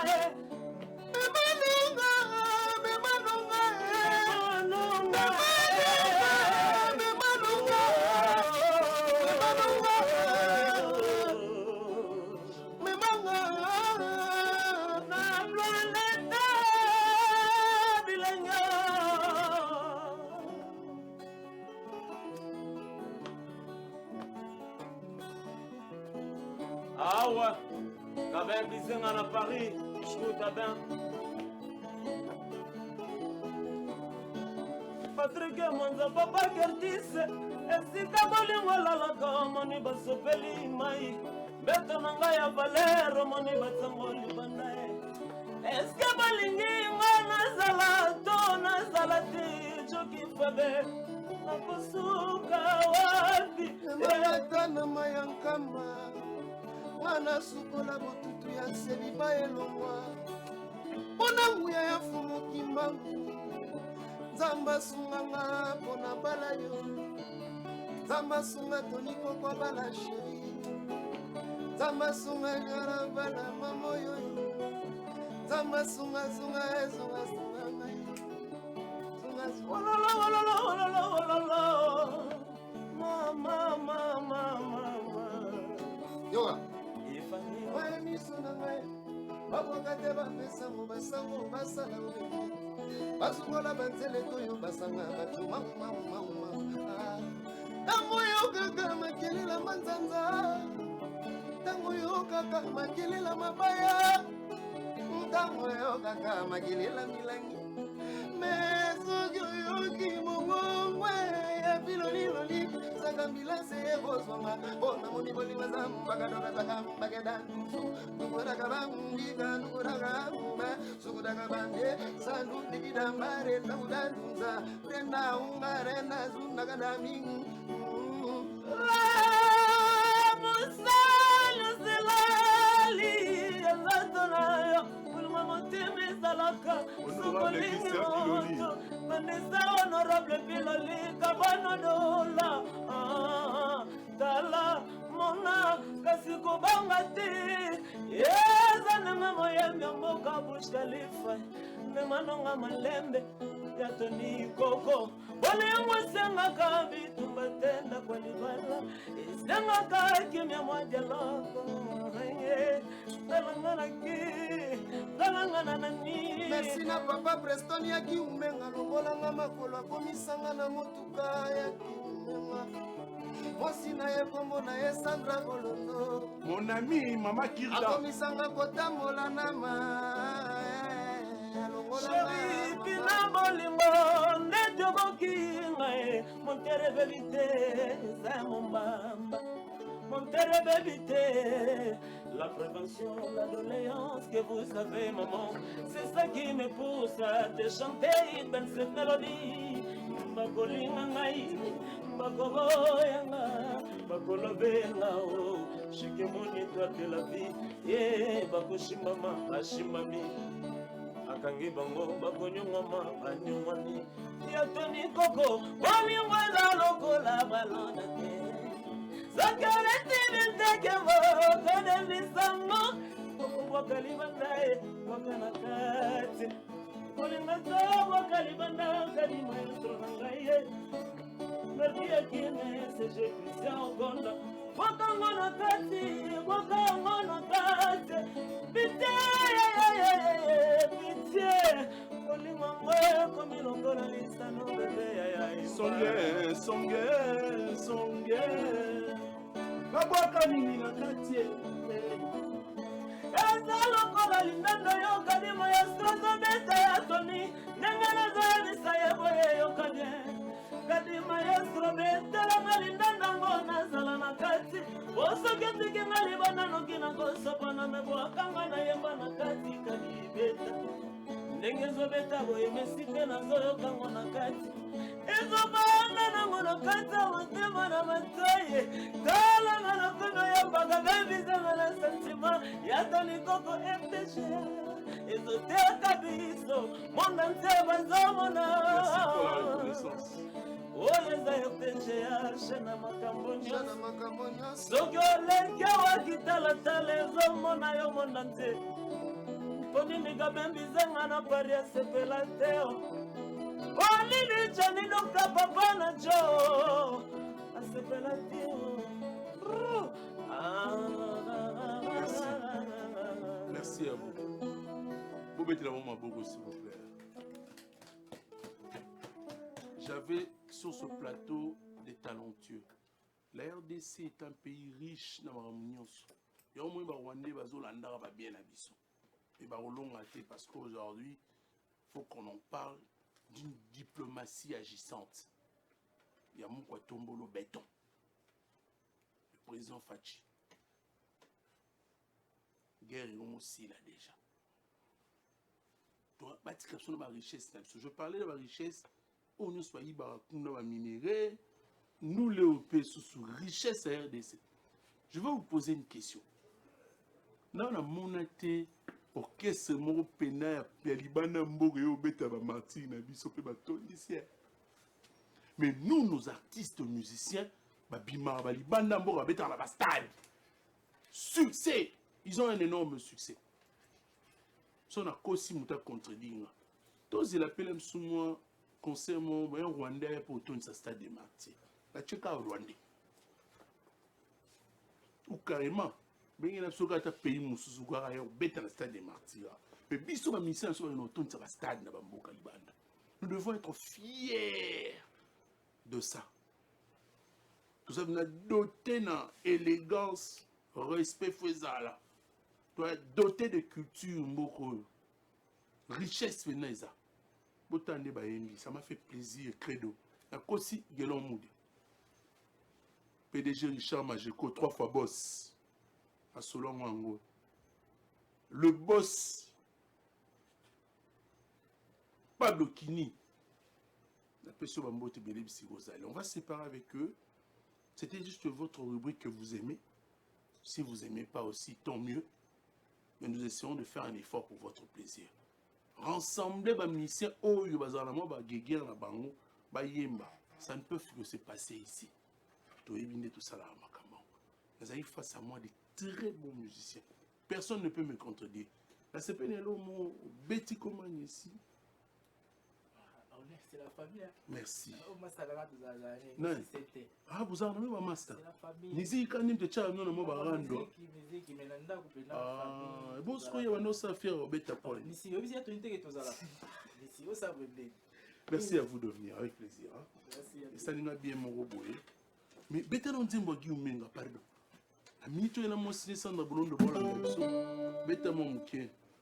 Mais moi, mon kaka. Si tu as un mi amor. Mi amor.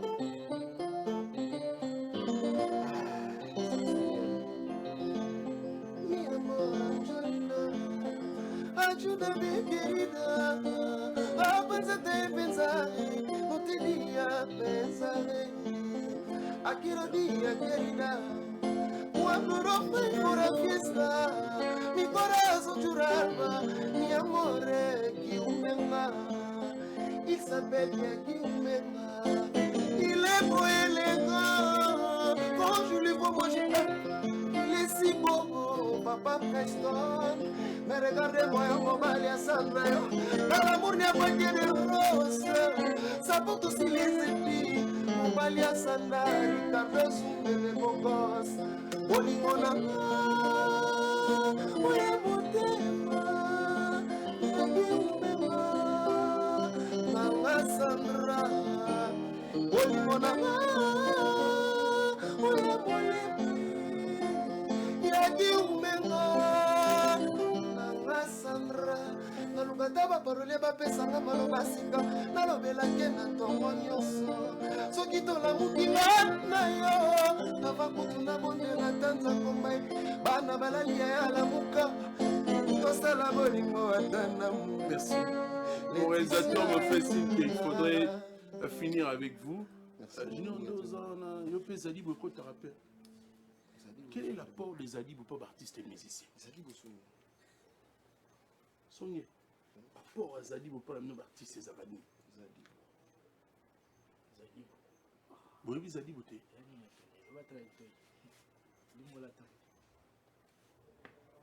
Diamba. Ah, qu'est-ce que ça?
Retour au plateau, succès des stars, les dernières minutes pratiquement que nous allons retrouver à travers cette tronche socio-culturelle. Mais bon, en fait, il fallait quand même également enlever mes lunettes pour vous rappeler qu'il y a une forte pluie, Dame la pluie qui est présente, une forte, je dis, en ville. Mais au moins cette pluie édulcorée ce matin par de jolies dames sur ce plateau. Alors, elles sont là, présentes. On va dire qu'elles sont présentes, les dames, mais bon, accompagnées quand même des hommes comme nous. Donc, ils sont présents, donc, pour bien dire encore. Merci à vous. Fallait vous tirer là-bas, là-bas, c'est ma kitty. On voulait honorer la femme. Venez, faites ça en direct, ça me fera du bien. On va le problème, c'est votre vraiment l'aise, pardon. On va aller dans mon bango. Il ne faudrait pas vous déranger bango mine. Bocha bango à l'aise. So, n'est-ce pas, au bétara, mon mino pas ma pamba. Vous l'autre tiré à bétara, mon bambata, mon mine. Voilà. Sur ce plateau, vous avez remarqué, comme je le disais tantôt, ces jolies dames présentes. Elles sont les danseuses du groupe Cher à Hugues Binafilé, Drangheta. Alors, comme il vient à peine de lancer un single, 5-5 Naban. Alors, il fallait également faire cette promotion, mais une promotion féminine, c'est-à-dire inviter les dames pendant leur mois.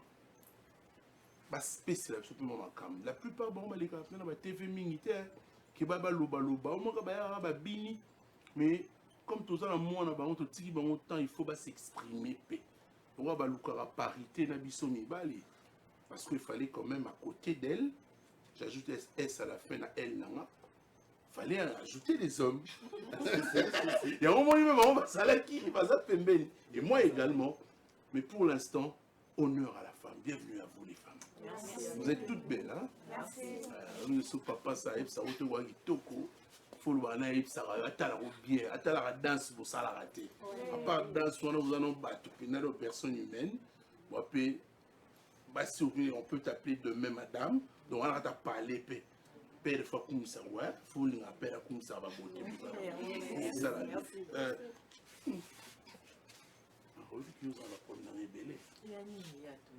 C'est pas aujourd'hui que vous avez un problème d'angaï. Mais au moins, je rappelle que tu es la chef de l'équipe des danseuses, pour ne pas dire la chef tête. Qu'est-ce que Vous savez que chef ten les arras sous-souté. On parle de la chef. Donc, Yomo, déjà, un enfant, un chef ten, je suis la chef des danseuses. Je m'explique. Aujourd'hui, nous avons une dame premier ministre. On l'appelle la chef du gouvernement et non la cheftaine du gouvernement. Donc, désormais, il faut inculquer que je suis la chef des danseuses du groupe Cher de Hugues Binafile Drangheta, qui fait de la bonne musique et continue encore à nous donner des très belles chansons d'ailleurs éducatives. Santé calme, vous allez bien? Mois de mars, moi, Oezaki bien pour nous poser qui est la souka. Déjà, je rappelle que le 29 février, on a un concert, c'est Maître Kazi. Ils ont un concert pour nous clôturer. Alors, comment ça se passe? Moi, on a vu une famille qui n'est je ne sais pas si chacune de vous a un loba sur ça. Premièrement, il faut le voir, c'est un côté là qui féminité, du bon moi, c'est féminité. Il y a un bon week-end dans la Batutu, dans la palais, un bon week-end à président, M. Hugues Binafile. Donc, moi, on a besoin de la famille qui est Kitoko par rapport à la musique dans Bissopé. Le président a déjà chatté de Bissopé dans le plateau parce qu'il y a eu une clôture. Bissopé est une grosse souki ça. Deux grosses souki ça, nous on a Bissopé donc. Bon, on a Bissopé à maman, ils ont allé pour tâter. Ils ont allé pour tâter. Pour tout le monde, on a pu pas une belle mais moi si, ils ont comportement. Moi, c'est ça comportement. Dans ma yéli, ou tu sais pas ma maman. Comment tu t'es comporté durant tout ce moment face à l'animal? Très bien. Face à l'animal, parce que je parle de Bissot en termes de groupe. On répète à l'animal. Moi, même Yémo Hugues, c'est un homme. Alors, comment vous êtes comporté, Bino, là, moi? Bon, tout se comportera bien, président Bissot à Yéli. Après, ça va Bissot payer un conseil. Maman a biso Sainte Makedika a répété à conseiller biso était ma femme de mon satan bola raboeza la musique de bozo bina pour zapila ndaka libala yo mon chono bango oui donc tous à la tête aussi donna kana kata musique pizza pizza te to ba rappeler que tous a bassi un jour tous a ndaka mabala donc on est tous a obligé à se comporter bien tous a vraiment obligé à se comporter bien parce que tous a bien na bana tous a na ba famille donc tout se comportera bien. La présidente a mis son orchestre, on a mis son en tout cas, nous sommes les. Alors, comment Mme Ibali va se comporter face à Bino? Au soleil, la mission Non, merci beaucoup pour la parole. Tu peux te présenter, hein? Il fallait ce que je n'ai pas pu faire. Beaucoup qu'on se présenter. Oui, moi c'est Ritz. Ritz Mimi, papa Benganga la brésilienne. Oh, Ritz la brésilienne, oui. Obligé au Kenya, puis partout, pas problème est là. Très bien. Pierre qui roule la masse fameuse. Oui, partout, pas problème est là. Ici, c'est ça qui est aux moi qui m'y a. Faut qu'on va vraiment pour le comportement, moi de la femme pour se comporter normal. Et puis, dans le mouvement, dans la famille, côté. On se comporter vraiment normal. Tout ça vraiment bassi, tout ce qu'on présenter des bassi, tout ça bas maman. Donc tu es bandé pour se comporter, façon habillement na biso, biso vraiment l'idée on a biso à la biso, on a habillement na biso à respecter la biso vraiment et au monde a des concert, oui non, bino bola taboué, boza bassi, le boza la banda pour nous boza ba famille, faut vraiment se comporter normal. Donc vraiment non ça. Obita mobina. On met la paix maté. Quand on met la paix, ça veut dire quoi? Et yo le bini. Comme on l'a dit. Par exemple, toi, la moto balingo. Apesi bato nyonso mbote baobaona na biso. Kombo nanga Sarah Mbula Barcelone. Mbula pe zobeta. Po biso ngani mvula. Après c'est vula balimbisa. Sarah Mbula Barcelone. Mingi on a besoin de monter, nous déjà bon mona, tous en plateau, nous avons mode de la femme, donc toujours représenter Karabassi. Moi s'il faut qu'on se comporter bien, ici qu'aux alliés, même dans le quartier, dans la famille, dans la place de Salaka donc. Il y a moi là d'accord, voilà. Ce sont les femmes qui s'expriment, hein. Elles sont belles, je rappelle. Donc ce qui veut dire qu'il n'y a pas qui dansent na bango. Quand tu as de 3 fois, 3 fois que nous avons So kokito change. On peut pas mettre au carapé. Oui, merci pour la parole. Je suis Chimène Diogo, nom de la famille Chimène Diogo. Babinanga Pekara, Chimène Diogo. Bon, biso déjà. Diogo nous à côté. Diogo nous a partout. Na ba chungili pe. Nyo sobi na Diogo. Ya so no. Atika boy. Na Diogo. Diogo pour la vie. Diogo. Vous êtes colonie. Dans 50 Moussouel, 50 Mbouza.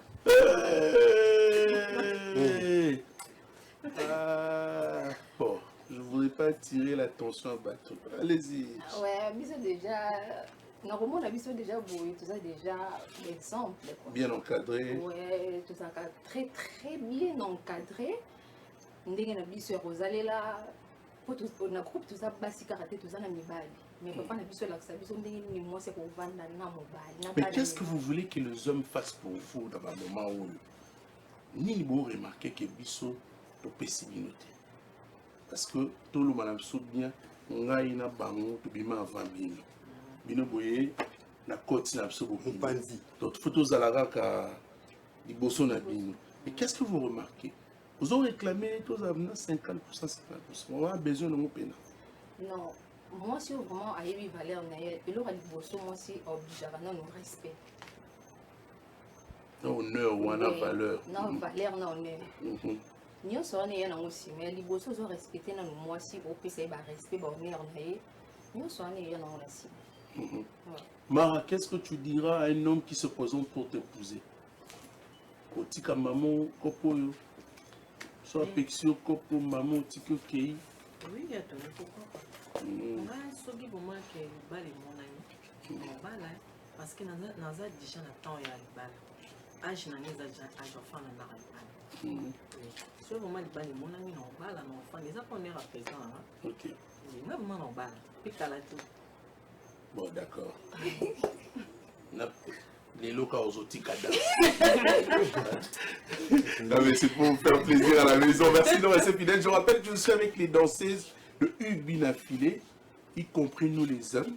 Donc nous allons justement accompagner la femme. Parce que durant tout ce mois, nous avons également accompagné cette dernière. Mais bon, il faut aussi également penser, il y a un concert prévu pour le 29 mars chez Kazi Group, chez Maître Kazi, Kota Centre Lindongue. Hugues Binafilé pour agrémenter et donner de la bonne musique comme d'habitude, avec ses chansons, je disais tantôt, éducatives, et aussi la présence de la femme Pérozalana, pour nous sepper Sabino, la danse, qui donne des pas de danse. Clôture à moi de la femme. Yatoni, s'il vous plaît, ajoutez-moi quelque chose. Parce qu'on souffle. Ajoutez-moi quelque chose, surtout la batte. Non, ma danseuse, ma pizza, ma danseuse, ma danseuse, tout ça, ma maman. Oh, vous avez c'est ma président, tout ça. Une mauvaise connotation de la femme. Or, c'est pas ça. Encore vraiment moins de la femme, tu es vraiment tout solo la peau na basi, batika rolo babon s'il vous plaît. Nous avons vraiment basi, tous ça na ba famille, à part que vous mériter respect na biso, à part que vous avez danser, bon jijara biso ne bon jijara biso anati. Nous avons vraiment basi, tous ça pena moi battre biso pe mpanzi, oh ba jijara biso. Moi j'ai toujours dit évitons-nous les propos dénigrant cette femme. Parce que depuis la nuit de temps, on parle que de la femme du côté négatif. Parce que moi, c'est ton ambokate, Koliana, moi, si Koliana, dans le 21e siècle, il faudrait que nous évitons ça. La femme a un apport, il y a un vie à moi dans mon bas. Sans pe bango pe to vivre, pété biso, pe sans biso, nemo vice versa. Nato lo bango à moi na bat, parce que toko. Soit bimi kaka, soit mboule sili. Tu verras va tenir à Hollande. Heureusement, il a fait ça, il va mettre pour encadrer. Elles sont dérangées tout le jour. Attaque à danser, mais ça moto. Elles sont intelligentes. Fallait avoir un respect un peu plus ça. Moi, si ça a été. Est-ce qu'on peut quand même voir quelques pas de danse? Comment ça? On est là, on va faire.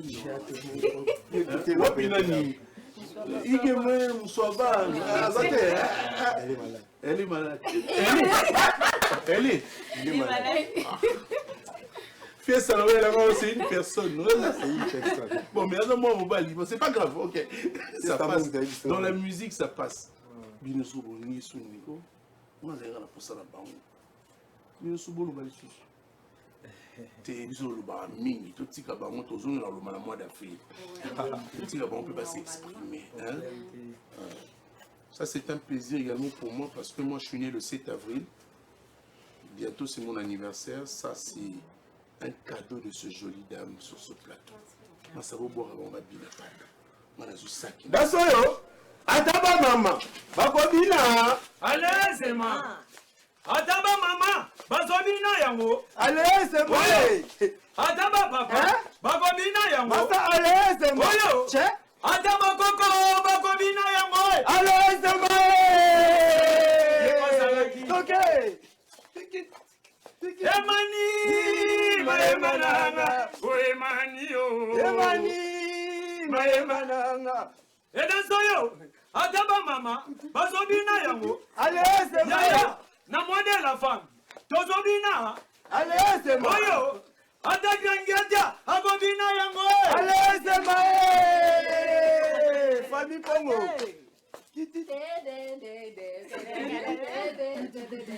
Oyamba. Yemani, maemananga. Yemani, yemani, papa.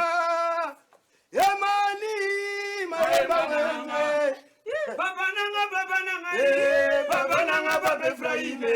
Papa nanga, bazela bayaya balikaga mushashino. Oh, yeso bomba bomba bazokotisa gaga. Mushashino.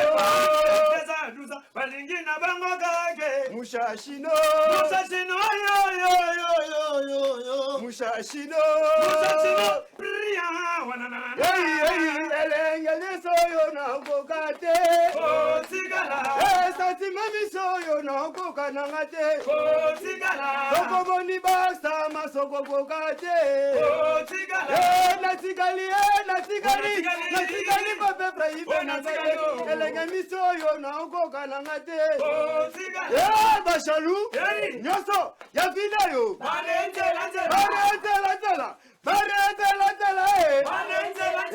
Bashalu. Nyoso ya yaige. Elagaboro yo no ye banangate. Oh, tigala. Sati magabo yo na kokate. Oh, tigala. Elangabasa na shimene. Oh, tigala. Yango baina ga mongo jangeta. Yango ezalika bo zambe ya pesa yende kala. Wata mokili banubaga sanga falere o. Yo moniti na jaya gomaga penatina. Nusada muse sugali. Yamboka sugali. Yamboka sugali. Yamboka sugali. Yamboka sugali. Hey, papa nanga ye. Papa nanga papa ngaibe. Papa nanga ye. Bazala bayaya balinga mushashino. Gota bazokotisa gaga. Mushashino. Balingina bango kage. Mushashino. Yo. Mushashino. Sajaive ria wanana. Sala misoyo no ye balagate. Oh, tigala. Sima boroyo na ukokate. Ni koko masoko kokate. Oh, tigala. Nasikali papa Efraïme na elenge misoyo no ye banangate. Oh, tigala. Bashalu. Nyoso ya yatoni. Balete la muta boye ko pese tate. Bashalu. Nyoso ya ige. Elenge misoyo no ye bate. Oh, tigala. Sati magabo yo na unkokanangate. Oh, tigala. Tanga na zamoke. Na yebiyo zamonele. Ditumba jengeta ya bunda. Na yoga zango de balonga yo. Elombe mobali. Yango yo. Omo ipesuka. Le yansending dondi. Yako. Ding dong. Yako. Ding dondi. Yako. Ding dondi. Tanga na zamoke. Na yebita ngeta zamonele. Zamonele. Nyosa ya bunda. Na yoga zango de balonga yo. Elombe mobali. Yomo ipesuka. suga, suga. Eh, yako. Yako. Yako. Yako. Yoka. Eh, yambi yambi. Yambi yambi. Eh, yambi yambi. Yambi yambi. Yambi yambi. Eh, yambi yambi. Eh, yambi yambi. Yambi yambi yakoni. Eh, yambi yambi. Obi obi tu là. Hello moi zo bomanga ni mara. Oui. Hello nyabo, hello nyabo yo. Yabo kate ko tikala. Oh, nyabo yo no ye banangate. Ko tikala. Hein? Boy. Ele. Ko tikala. Elenge miso yo no ye banangate. Ko tikala. Yoka bashalu. Nyoso, yafina yo. Arrête la muta boye ko pese tata. Bashalu. Nyoso, yasonge. Elenge miso yo no ye banangate. Ko tikala. Tati maboro yo no go gate. Ko tikala. Yambi. Yambi ya.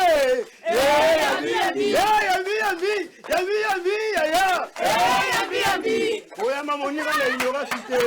Kontambu. Yambi. Nalobi. Hello musu na remarqué zani avec toi. Bana bazobina. Yo yara la selon profiter aussi. Nazotia bango na jushi de gesh. So otikali yango to yesu supa na ngai ozosimba. Yo ngai nzoto makasi boy. Continue à utiliser. Yambi. Parce que lo mos konde la bo elenya boro yo zabo yo kokate. Si vous voyez un danse mara, quand on vous apporte pas des danses pour exhiber, vous acceptez toutes les danses comme ça? Bon, mini maître Ali. Mais tu es une chef. Tu as aussi le droit de proposer qu'il y a moi. Oui, il y a ça là. Ah, ça là, non? C'est la bonne humeur, peut pas payer les gens en Nigeria. Ah, ok. Si vous avez un match, Elenge miso yo na kokate. C'est là. Émission. Il faudrait créer encore un autre part de danse. Mais bon, quelqu'un et là, on se connaît au Tigate. On est en Otaboy. Tu bien va parler. Boire. Elenge boro yo na kokate. Kotikala. Sati masalo yo no ye banangate. Kotikala. Elenge miso yo na kokate. Kotikala. Natikali ma fefra imena. Elenge boro yo no ye banangate. Kotikala. Bashalu. Yoso, yafina yo. La muta boye ko pese tata. Bashalu. Yoso, ya Tony. Elenge boro yo na kokate. Kotikala. Boro yo na ye balagate. Kotikala. Boro yo na kokate. Natikali pa fefra imena. Elenge boro yo na ye banangate. Bon, Mozanini. No ye banangate. Siko, on a chaboy, bon, Mozanini. Elenge boro na ye kokate. Siko, tindika. Yamba na soki yamba. Pourquoi? Tomona nakala. Kalako. Tokutana kalako.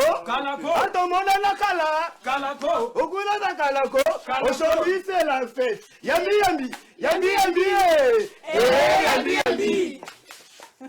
Elenge boro yo na kokate.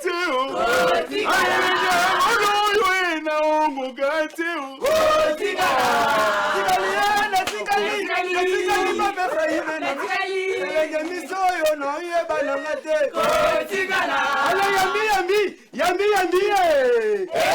Yambi. Bakoyiba papa. Mara boy, tout le monde a la donc faut yambi.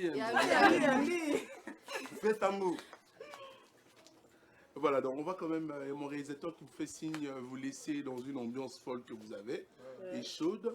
Fallait vous donner un guitariste, le mal c'est ça. Fallait dire, Hugues a filé prochainement, il faut nous faire honneur à cette femme. Cindy gamiste, mon robot, pianiste, va accompagner Bango. Elle était malade. Elle était d'accord. Et ça l'a bien beau. Donc je suis très content de voir toutes ces femmes présentes. pour honorer cette émission, bien qu'il y a eu la présence de Dame de la Pluie. Mais bon, on va faire avec. Hein. Donc, les lois nature, nous avons mené ta permis d'aguiquer. Vous laissez les Aragas. Ah, mais quelqu'un m'a dit qu'il fallait de 6 heures, petit 11 heures. Mais nous avons mis moins en retard. Alors, il y a des caca, ils ont pas moli. Je suis très content de vous recevoir. Je voudrais vous laisser le plateau. Danser comme vous voulez. Dansez comme vous voulez, mais tout en rappelant que d'ailleurs je serai avec Hugues Binafilé demain à travers l'émission Gare Centrale, puisque je suis en train de relayer Fifi Aston qui est en déplacement en Europe. Alors en attendant, Hugues Binafilé pourra m'expliquer demain lui-même 5-5 na bande na le lanzemo. Nani na via Katalae akutana na 5-5 na bande. Sauf Ngai, na Lungwe Nan. Tu sais, moi je suis un homme sérieux, un homme dédié. Mais tu vas vous 5-5 fiesta, 5-5 na bazali. Donc Lobby Binafilé va nous expliquer ça. Mais pour l'instant, honneur à la femme. Merci d'avoir suivi cette émission. C'était un plaisir de retrouver prochainement pour un nouveau numéro de Succès des Stars. D'ici là, excellentes conditions télévisuelles.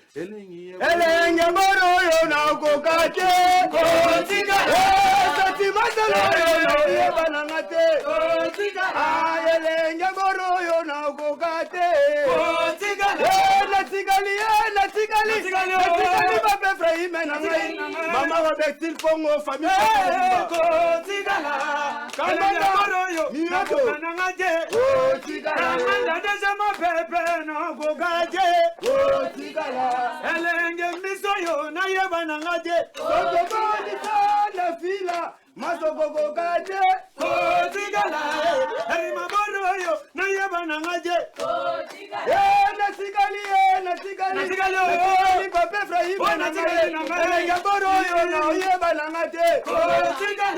Bachalou, Nyoso, Yaya Tony, Bachalou, Nyoso, Yaya Tony,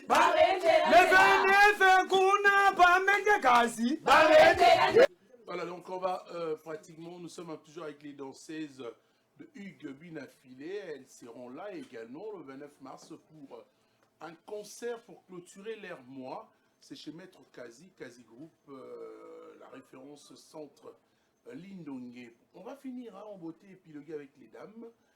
Justement, il faut aussi également saluer hein, et certaines personnes. Ça fera du mal à personne aussi également. Merci à vous de suivre cette émission avec plaisir. Potosi, ça va nous bignon saumon. Voilà. Quand même, on peut s'appeler Tombote au Balandibino. C'était un honneur hein, pour Nangane Boyaki émission. Je tenais vraiment à ce qu'il boye à boyer. Parce que ça, moi, on a une photo, on aura Abino toujours dans moi, Abino. D'abord, il va souka, là, moi, on va me au saladier. Oui, le banana souka ezali. Samedi, déjà, tout ça, un concert chez Maître Kazi. Samedi prochain. Samedi prochain. Donc, on a tout au Valingara la bonne musique. Il faut que je Gabi na fila, mais sans ça aussi, c'est ça. On a fait un bon week-end, on a papa Zéphérien. Est-ce qu'il y a un bon bon dans la rapace? Nous sommes les champagne. Bon week-end, on a président de la full boss. Bon week-end, on a CG Event Silulu. Bon week-end, on a Emani Maïm, la carte qui gagne. Bon week-end, on a Maître et puis depuis des Makaya.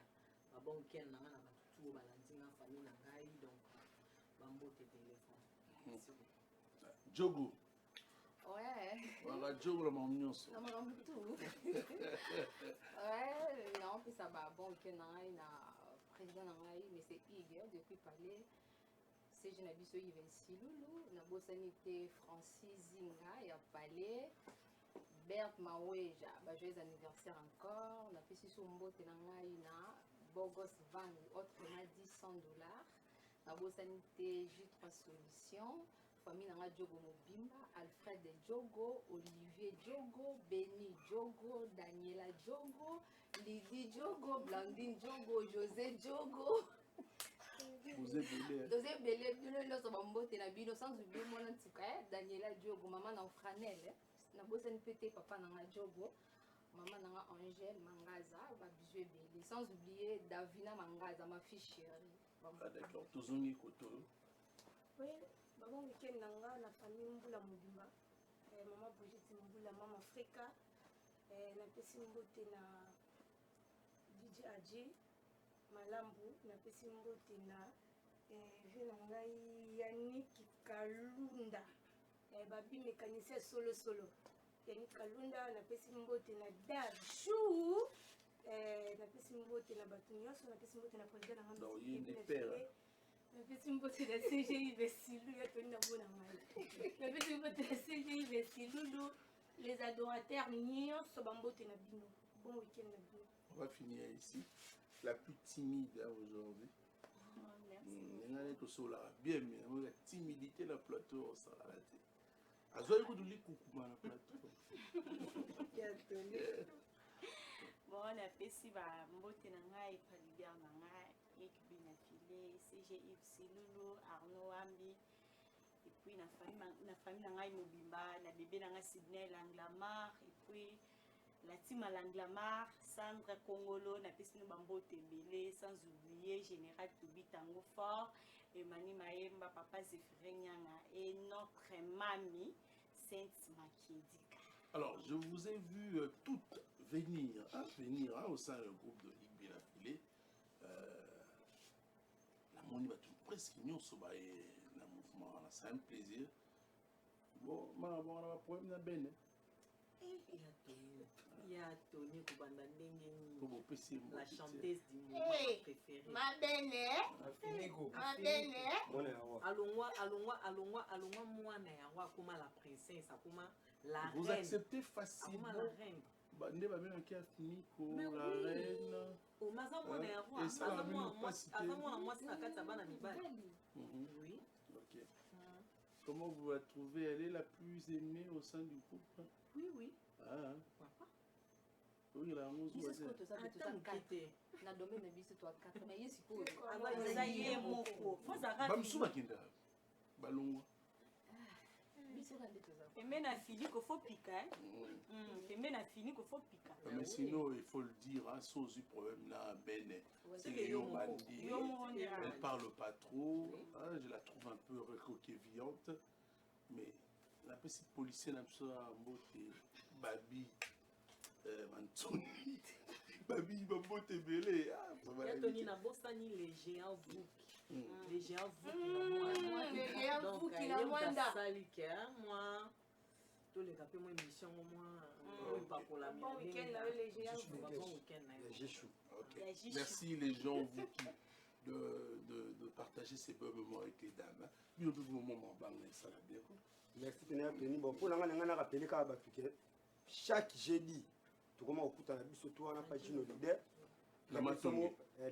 Voilà, na matungi wana tokoma okutana na partir ba 17h si tokoma na ba heure tardif wana moi 0h tokata na biso na profiter na pesika ba mbote na ngai pa ya papa Richard Bozeme mon papa isuko zali na kolisi vraiment mbote belé maître Aldi Zantoko bolamu na yele ke belé commandant Miyoto papa na Boucline pe na base pardon Mobimba kuna na zomona ba ya Jackie na zobota ba maître Mengu Charlie baza pena mo ebele na profiter la pesa susu ya likoi kuna na kati ya Londres siko zali masalanga bambote ebele biso pe na kisasa to so bundaka ndenge to mesana na kotala la monante ngana za Messia est-ce que Messia robanga ngana Messia animation ya Congo monante mais il fait partie de mon groupe il est bon bingi.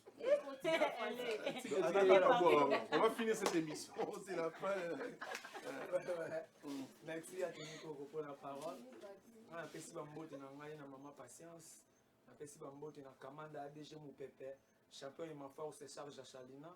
On a fait si bambote na ngai na maître Pide Makaya toujours les adorateurs donc tous en bango. Mingi to consommer album single na biso 5 sec na ba. Bientôt tozola melabino venir le Malunga album victoire. Donc Kalaming était au Rosuango, donc c'est bon. Merci, il faudra retrouver cette ambiance le 29 mars prochain. C'est Maître Kazi Terrico, à côté du centre Lindongue. Il sera avec tout le groupe, les adorateurs, pour agrémenter, clôturer ce mois dédié à la femme. On va dire également que le 7 juin, Gauthier Mascotte avec la maison Lennox Production annonce l'événement Robin Omundibou qui sera au théâtre de gymnase Maribel en France pour agrémenter le 7 juin 2025. C'est une production ou un cadeau signé Gauthier Mascotte, le meilleur et le plus beau de producteurs congolais, qui est chic, qui a beaucoup d'argent, qui sait comment faire la production scénique, et il nous réserve ses concerts du 7 juin 2025 avec Robin Omundibou. C'était également cette émission qui vous apporte l'ambiance, l'actualité de la semaine. On va se lever quand même, mesdames. Merci à vous. nazalaki ofanda moko nakita liboso bajemisa to na nsima yo banda liboso mibale liboso nakiti nanga nalembi nanga bolingo ya seng na bamanisaka nga na bambanda seng na bangisanga na bapesita karte seng na bananga baninga na ngai ngai na bomoi malinganga seng na Pardon. Tu es qui pour la bango? Naza chef ya ba danseuse. Ah, d'accord. Chef TNT. T, Naza chef. D'accord, je te laisse. C'est moi qui présente l'émission, s'il te plaît. Je te laisse la primaire de faire la désannonce à l'émission. C'est le mois de la femme. Désannoncer sur l'émission. Chef. Émission 6. Bon, on appelle si merci na batunyo surtout au balandi biso. Donc merci beaucoup na bino surtout. Na zui moi ya mutu e pa ya Tony alobi na nga naza sous chef tente na romi chef naza chef ya ba danseuse donc prochainement nga mutu na représenter émission donc maman Miki là on a 5 RTGA, mieux qu'une chaîne, un monde.